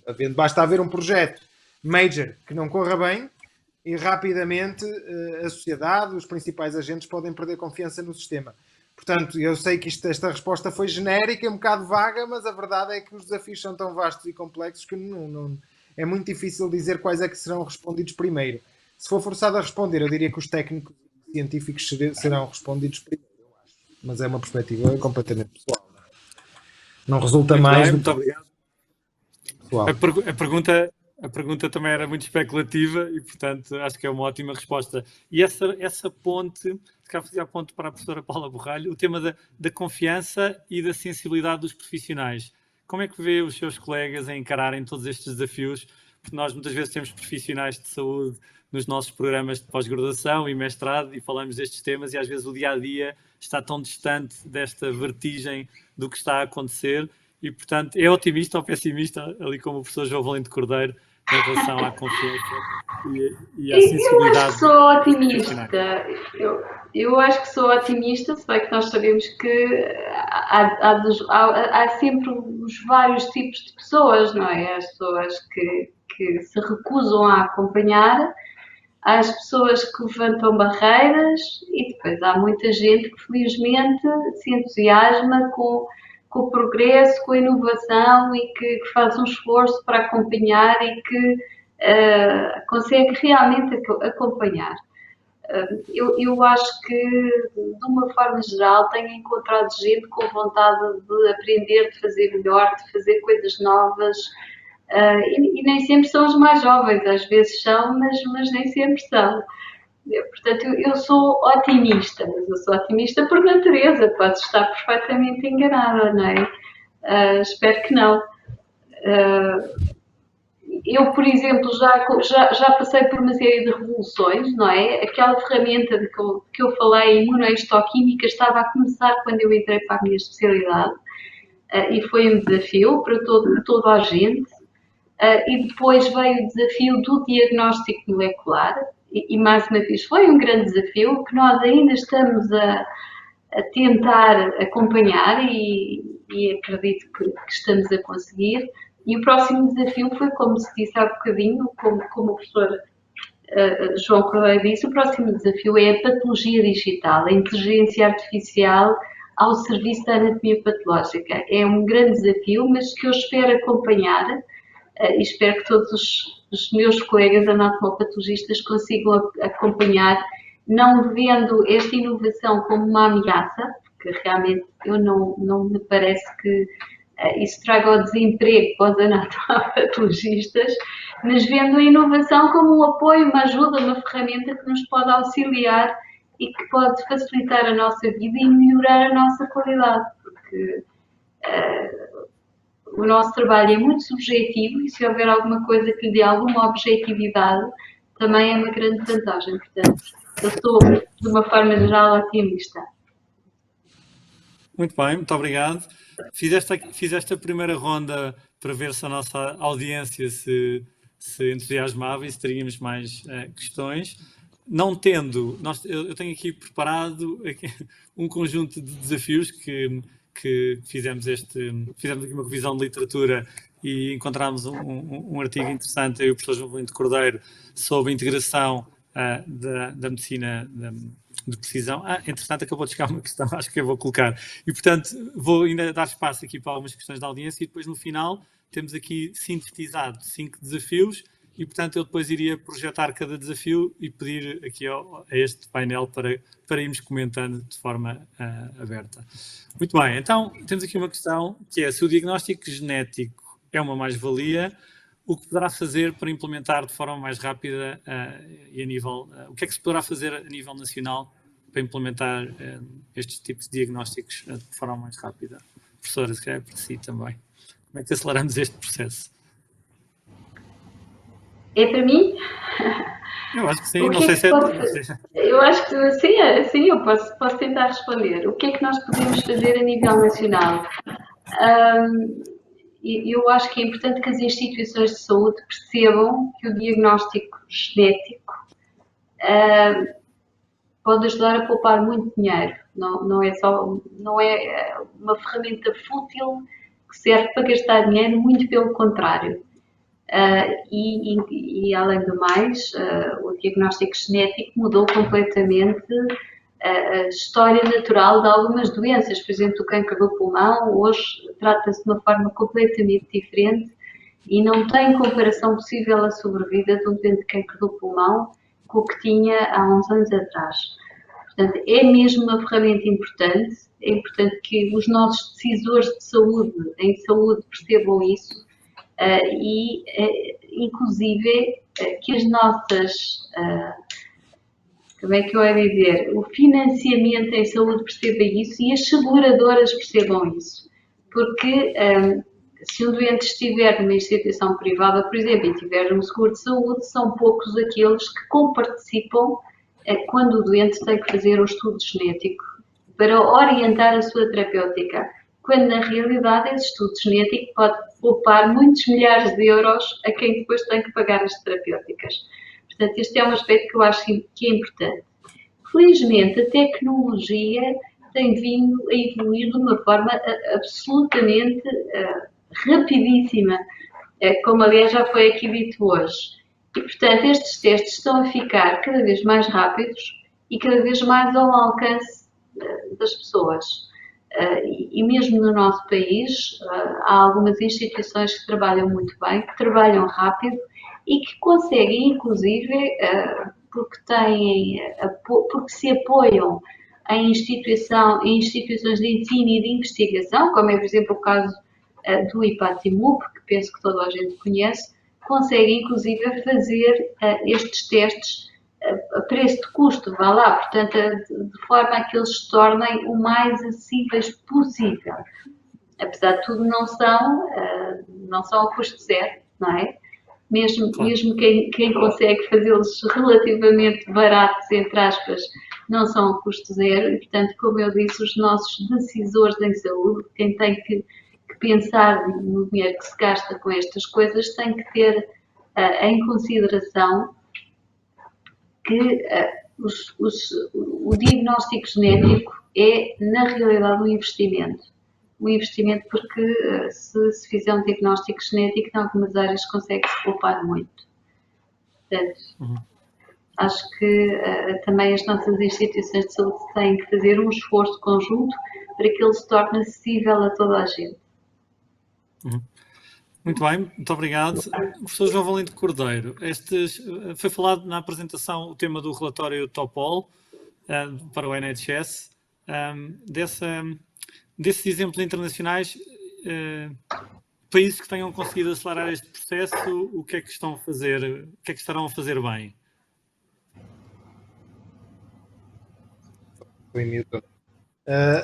Sim, bom, ainda antes, muito rapidamente, em relação à questão anterior, eu concordo plenamente com o que foi dito e até acrescentaria que se calhar há aqui um grande esforço a fazer em termos de literacia junto da população e dos profissionais de saúde, porque existem ainda, eu acho que é mais residual, mas ainda existem alguns bolsos de resistência de facto ao potencial, em relação ao potencial da genética, assim para utilizar o termo mais genérico, ainda há assim quem resista bastante a isto e portanto se calhar é preciso também tentar convencer, não devemos ficar à espera, mas devemos certamente tentar convencer os mais céticos com evidência.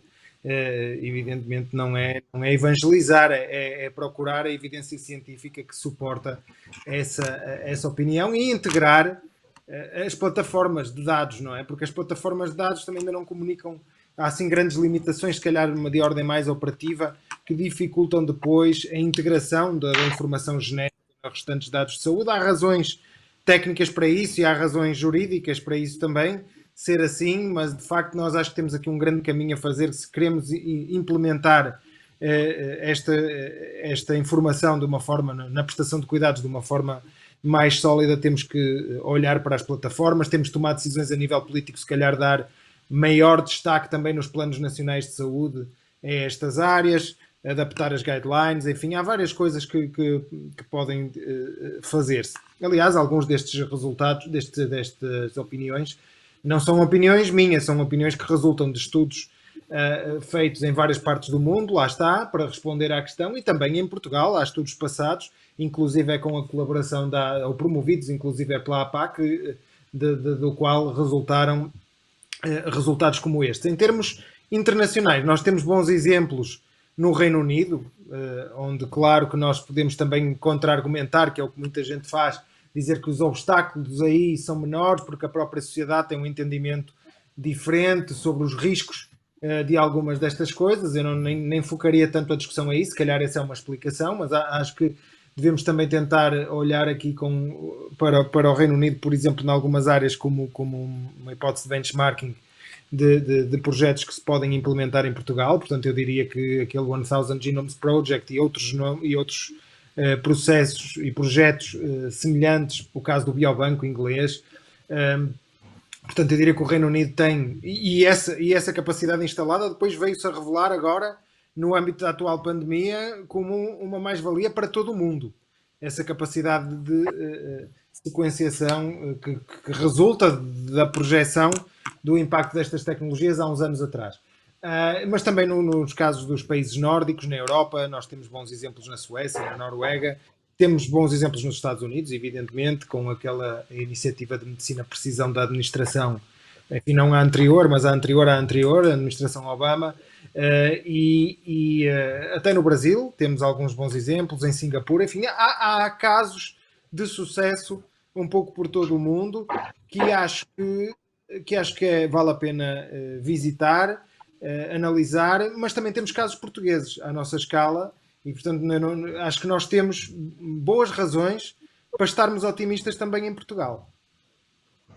Uhum. Agora a nossa audiência já aqueceu e já estão a começar aqui muitas perguntas e há aqui uma que se calhar aproveito e peço ao professor João Valente Cordeiro para continuar, que era: será ético e moralmente correto não fazer um diagnóstico genético que poderia até permitir ao doente receber um medicamento personalizado que o trata ou que o cura? Pronto, aqui já abrimos aqui uma discussão para os temas muito caros ao professor João Valente Cordeiro.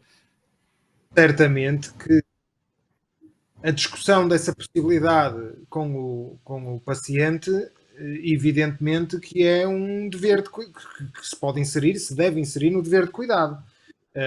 Portanto, a leges artis médica, mas estas duas dimensões não se podem ligar para a outra. Tem que estar estabelecido que o diagnóstico pode, de facto, permitir ao doente receber esse medicamento personalizado. Portanto, isto tem que resultar da melhor evidência científica internacional. Lá está, as guidelines, como dizia há pouco, clínicas e médicas, incorporarem este conhecimento mal ele esteja disponível. A partir do momento em que se considere que é a melhor prática e, portanto, e que esse tratamento é benéfico, ou pode ser benéfico, então eu diria que sim, que é um dever que resulta do dever de cuidado, portanto tem uma dimensão ética, deontológica, apresentar essa possibilidade ao paciente, dar-lhe a conhecer os benefícios, os riscos a existirem, e que garantir que percebe a informação que lhe está a ser transmitida e que toma uma decisão informada. E, portanto, o papel do profissional de saúde aqui é essencial para garantir que essa informação chega à pessoa e é clarificada se essa pessoa tiver dúvidas. Portanto, olhando para a pergunta ao contrário, como ela foi colocada, se calhar não, se calhar aqui não é ético ou moral, enfim, para utilizar a expressão, negar a essa pessoa essa possibilidade. Mas lá está, a possibilidade tem que estar sustentada na evidência, evidentemente. E a pessoa, em última análise, tem que ser livre de escolher, aceitar ou recusar, evidentemente, uma questão de respeitar a sua autonomia. Muito bem. Muito obrigado. Professora Paula Borralho, temos aqui uma questão sobre que existem essas experiências de utilização e de implementação de terapêuticas direcionadas ao nível hospitalar, e a questão é quais foram os maiores desafios, quer ao nível diagnóstico, quer ao nível de tratamento. Quais são os maiores desafios na implementação destes projetos nos hospitais? Eu posso falar do diagnóstico. O tratamento, se calhar, seria mais fácil ser um colega oncologista a falar, porque o acesso a estes novos medicamentos levanta aqui uma série de questões que eu só conheço de ouvido, portanto não estou tão familiarizada, mas sei que efetivamente tem havido dificuldades, inclusive na aprovação, não é, de algumas destas novas terapêuticas. Do ponto de vista diagnóstico, efetivamente levantam-se desafios. Levantam-se desafios porque, como eu já disse, os anatomopatologistas são poucos e muito cheios de trabalho, e hoje exige-se muito mais de um anatomopatologista do que se exigia há uns anos atrás, porque quando eu comecei a minha especialidade, o que era preciso era saber se o tumor era benigno ou maligno. E inclusive eu fiz a minha especialidade no IPO de Lisboa e ainda havia no IPO uns carimbos que diziam, havia um verde que dizia aqui não há cancro e havia um vermelho que dizia aqui há cancro ou cancro e punham-se o carimbo no relatório e havia muito boa gente que só lia o carimbo e não lia o resto que lá estava escrito. Isto já foi há muitos anos, como imaginam, e nós evoluímos muitíssimo, portanto, foi no século passado, claro. Hoje em dia, o que me pedem é o diagnóstico, o prognóstico e a orientação terapêutica e dados de estadiamento. Portanto, além de dizer se o tumor foi todo tirado, se não foi todo tirado, os meus colegas oncologistas querem saber como é que aquele tumor se vai portar, o doente vai ter recidivas ou não, e já agora como é que devem tratar os tumores. O que eu acho ótimo, porque acho que os tumores devem ser tratados em equipa, ou melhor, os doentes que têm neoplasias devem ser objetos tratados pela melhor equipe possível e realmente uma equipe funciona sempre muito melhor do que um profissional isolado. Mas há, como digo aqui, desafios que são feitos aos anatomopatologistas que têm que acompanhar todas estas evoluções e, sobretudo, tiveram que se diferenciar.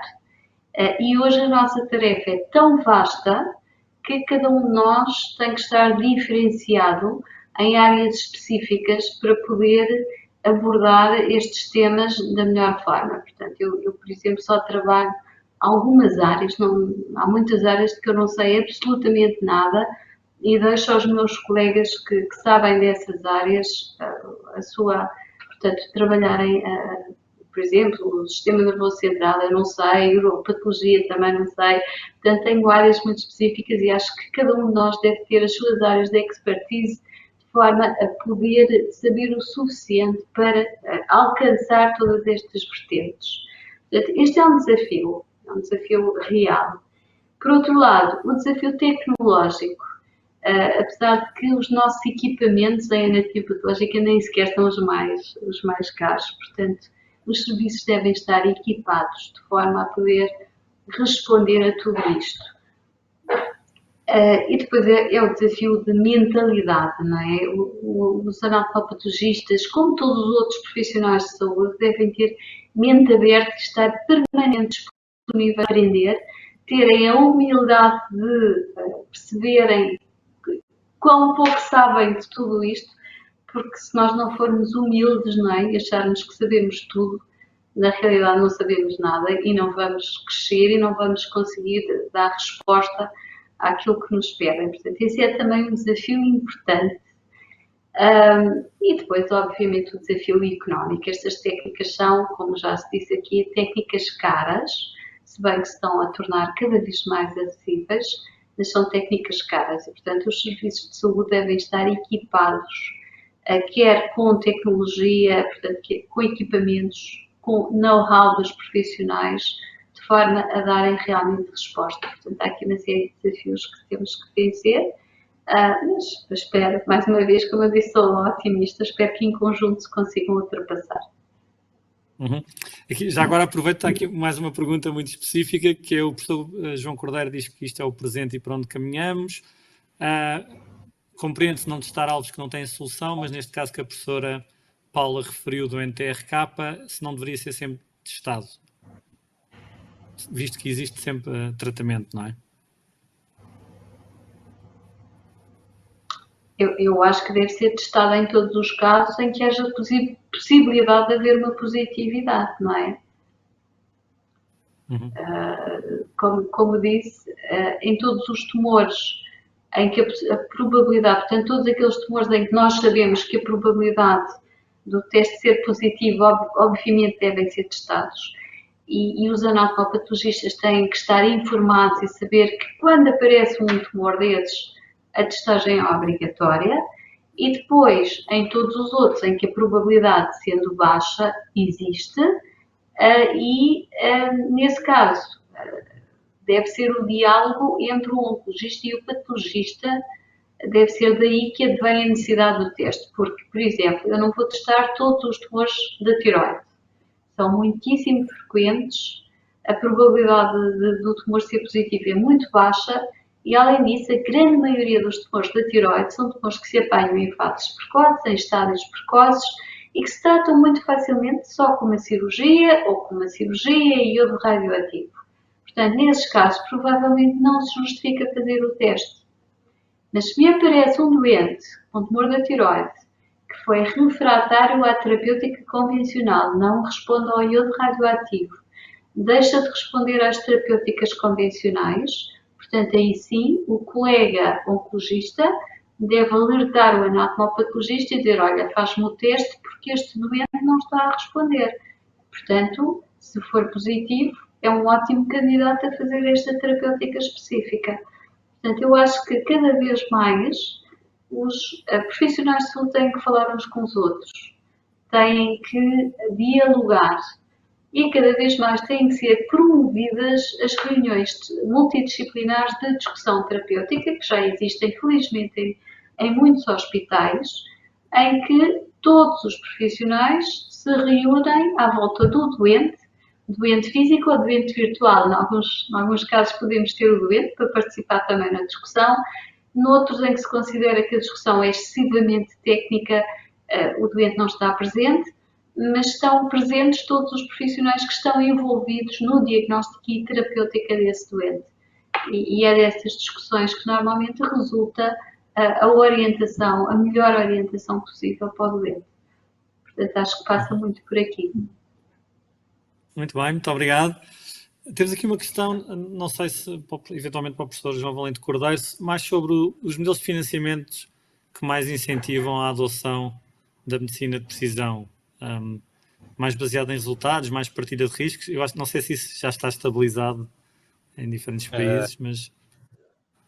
Essa área do financiamento é uma área técnica que me ultrapassa completamente. Portanto, não domino a área para poder sugerir Quer dizer, nem me arrisco a dizer porque corro o risco de dizer disparados. Portanto, sei que no âmbito da discussão de implementação da medicina de precisão têm sido apontadas limitações aos modelos atuais de financiamento como sendo o obstáculo para a implementação, sugerindo outros mais baseados no valor, e não tanto na quantidade dos atos prescritos, por exemplo, haver uma forma de se inverterem se calhar as prioridades, mas daí a ser capaz de dizer qual é que é a solução em termos técnicos nesse aspecto, não consigo arriscar, teria que se ouvir, e é mais um exemplo de como esta revolução, para usar a expressão, que já é bastante repetida, na área da saúde, envolve tantas dimensões diferentes e, portanto, convoca conhecimentos tão diferentes que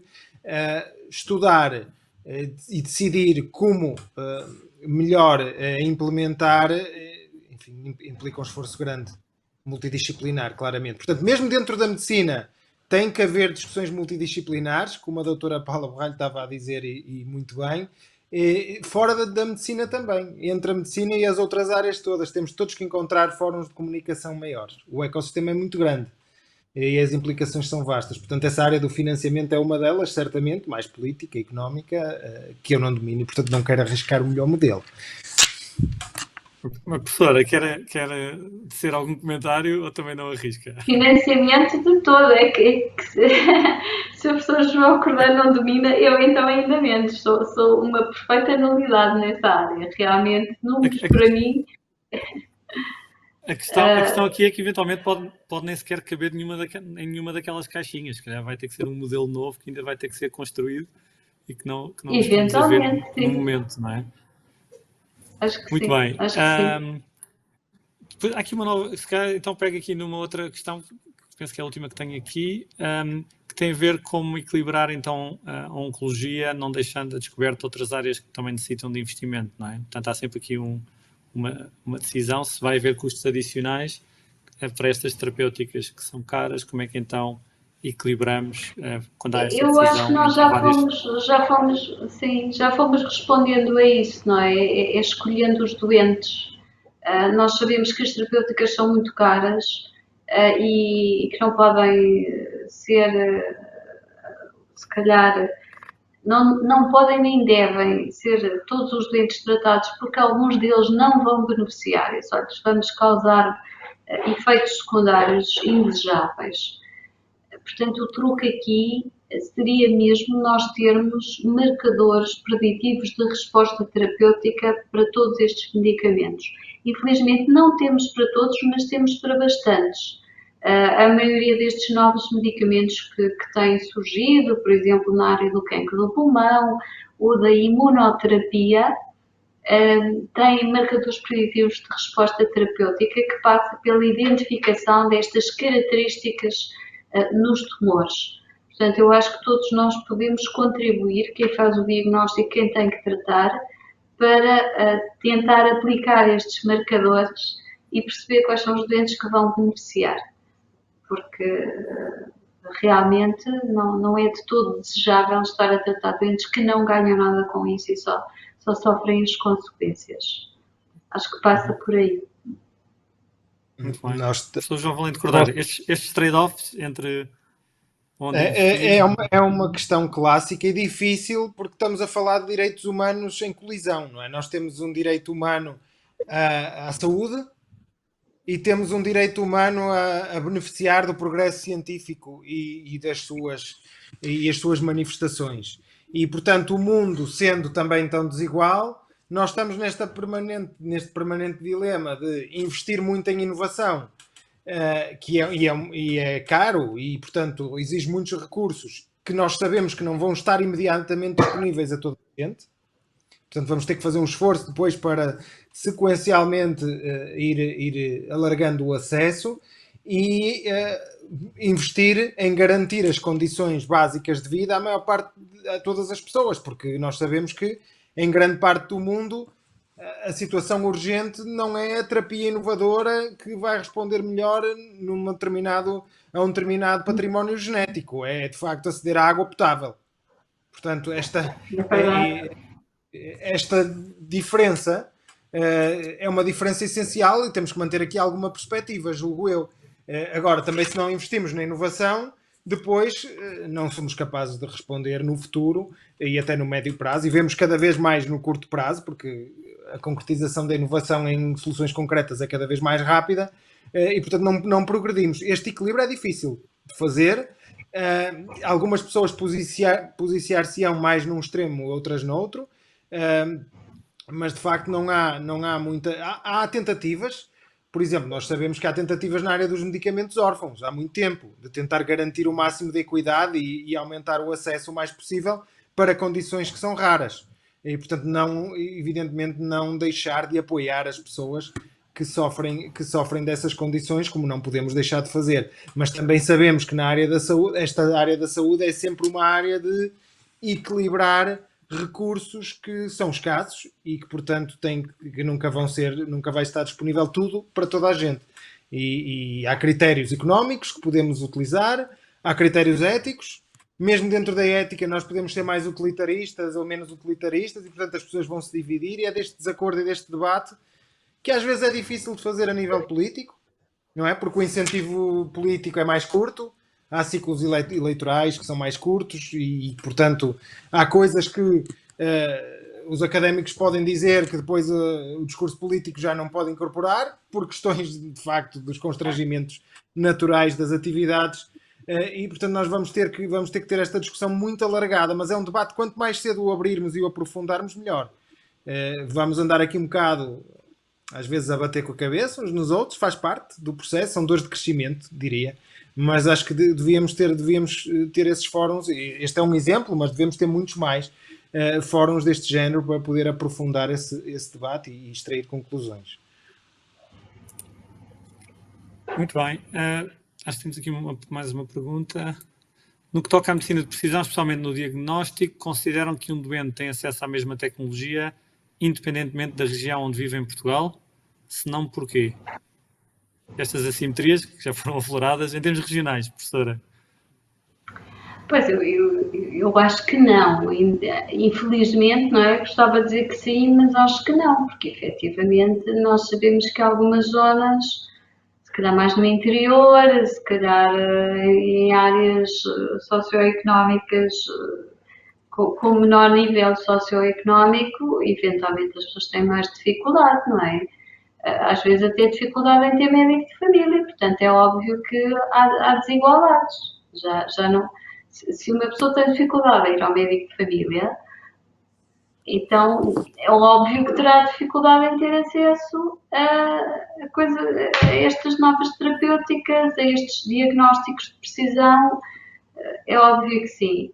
Esperemos sinceramente que a tendência seja para que as heterogeneidades se atenuem e que isso aconteça o mais depressa possível. Eu estou a pensar em algumas zonas do Alentejo que eu conheço bem, onde realmente as populações até têm dificuldade em ir ao médico de família. Portanto, é natural que sim. Agora, é um tema, lá está, político para políticos também, não é? Muito bem. Mas na apresentação...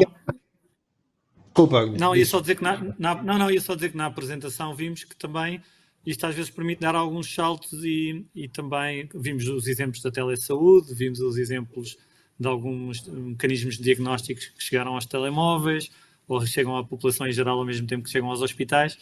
Isso é algum sinal que este tema da acessibilidade possa ser também respondido no futuro? João? Lá está. Isto ao mesmo tempo pode permitir diminuir as desigualdades e ao mesmo tempo aprofundá-las. O progresso científico tem esta dualidade, não é? Depende sempre da forma como o utilizamos.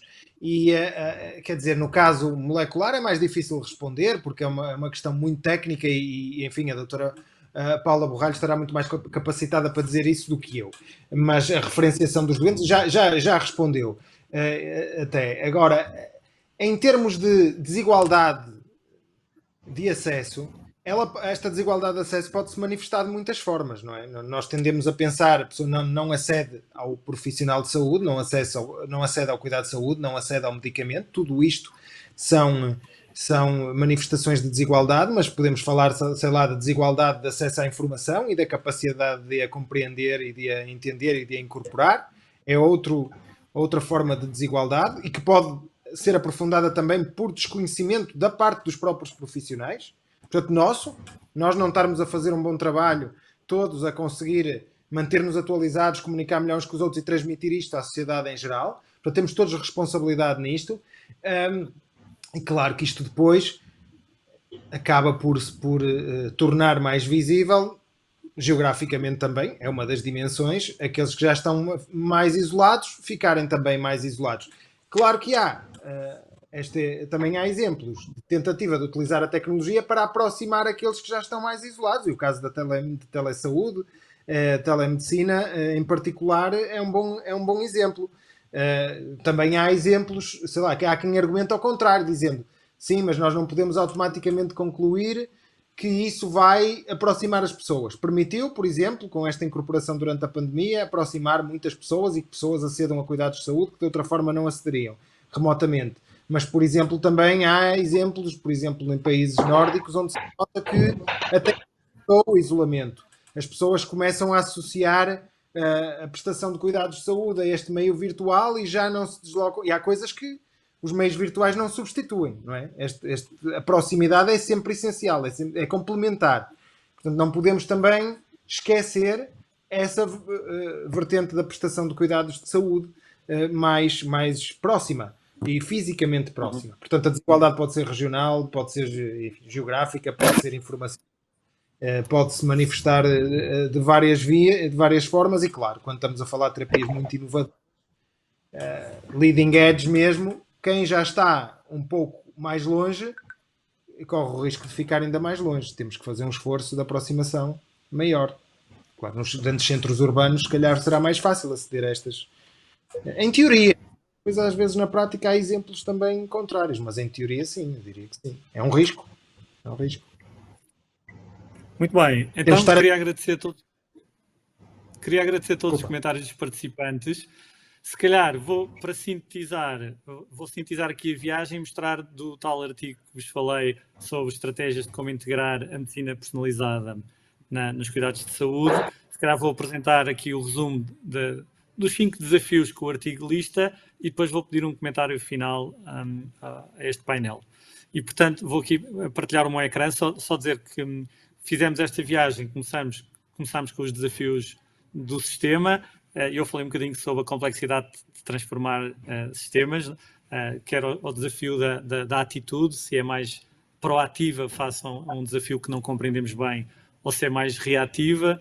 Depois falei das diferentes etapas e do ritmo de mudança e de algo que o professor João Cordeiro dizia agora, que era que necessitamos ter muito mais conversas e com um leque muito mais alargado de agentes, e depois os temas todos de alinhar as organizações em termos de skills, de vontade e de capacidade de mudança, e passar que este tema seja urgente e importante, e não só importante, e desviarmos depois para outras coisas. Depois tivemos este mundo, tivemos a divergir sobre todo o potencial da medicina de precisão com a apresentação do professor João Valente Cordeiro, listámos os desafios éticos, sociais, legais, e depois mergulhámos sobre um exemplo muito, muito interessante, liderado pela professora Paula Borralho, e em que medida é que esses exemplos também nos vão dando novas oportunidades de aplicação, maior sensibilidade e confiança dos próprios profissionais e dos doentes neste tipo de medicina de precisão. E depois, finalmente, é agora que vou partilhar o meu ecrã, finalmente temos as tais 5 questões que se calhar temos que saber responder. A primeira tem a ver com o reconhecimento do valor, e também penso que já foi referido ao longo desta apresentação, em que medida é que conseguimos provar cientificamente o valor para os cuidados de saúde, e portanto ainda há entre, se calhar, financiadores e alguns prestadores, nem todos estarão convencidos dos benefícios.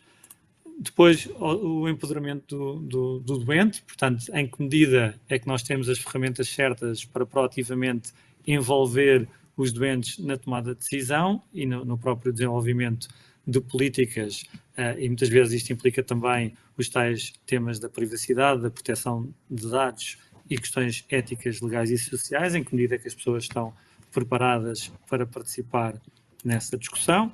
Depois, ao nível mais da notoriedade e da educação dos prestadores, dos pagadores e dos próprios decisores políticos, doentes e famílias, e, portanto, em que medida é que podemos alargar a compreensão sobre todo o potencial deste tema.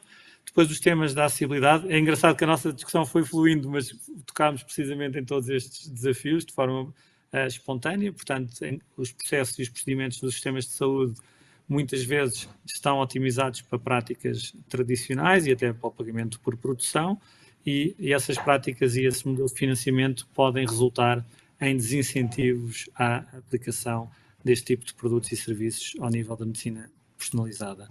E depois ao nível da infraestrutura. Muitas vezes a infraestrutura e a gestão de informação, falamos também sobre isso, ainda não estamos equipados o suficiente para lidar com esta quantidade de dados e com os modelos analíticos avançados que são necessários para processar toda esta informação e para serem úteis para a tomada de decisão.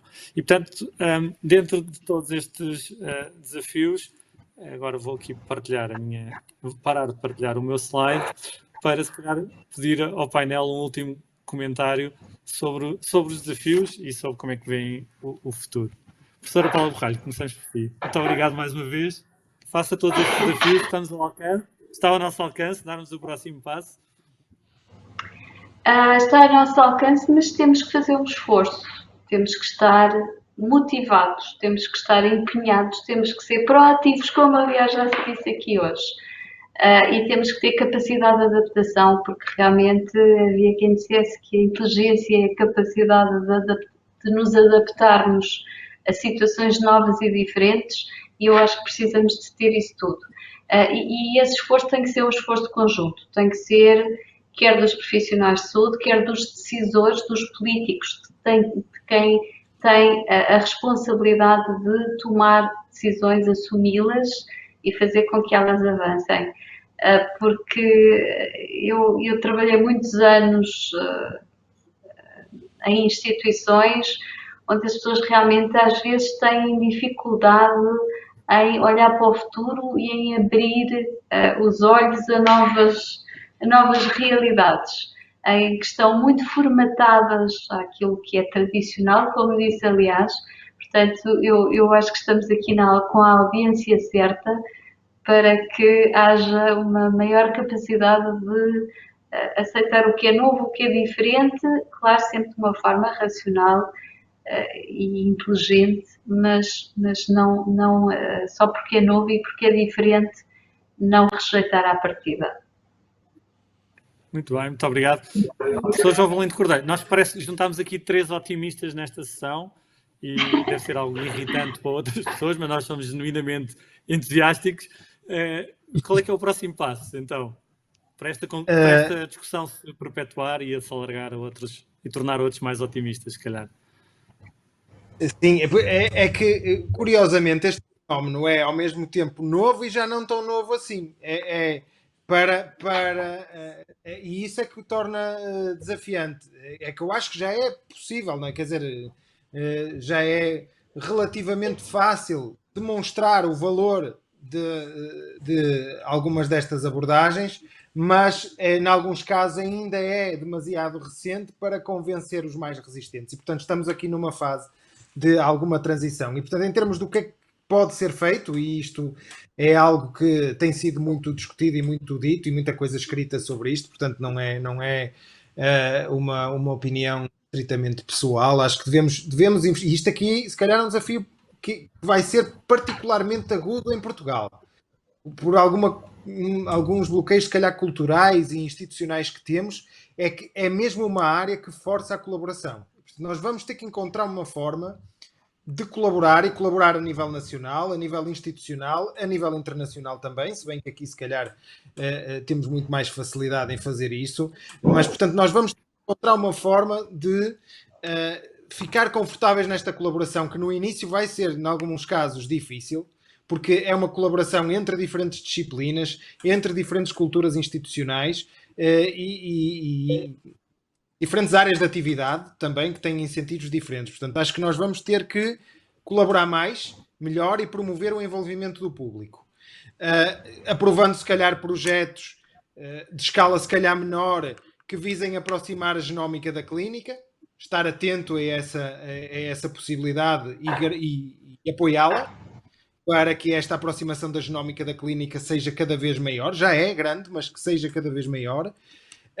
Fomentar a aprendizagem e a partilha de confiança entre todos os profissionais e entre os profissionais e os pacientes. Isto implica conhecer a experiência dos pacientes, saber o que eles valorizam e levar isso em conta. E investir, se calhar, também por vir da área que venho, se calhar tenho mais atenção e predisposição para estar atento a estas dimensões, e investir em programas educacionais, tanto para o público como para os profissionais de saúde envolvidos e até profissionais não diretamente relacionados com a prestação de cuidados de saúde. Portanto, aumentar a consciencialização através da formação de todos estes profissionais com iniciativas públicas mesmo de formação. Eu acho de programas de formação e de aumento da literacia. Eu diria que estes são, se calhar, os grandes eixos, assim que me lembro que, porventura, poderiam trazer mais benefícios de curto, médio prazo. Há muitos outros, evidentemente.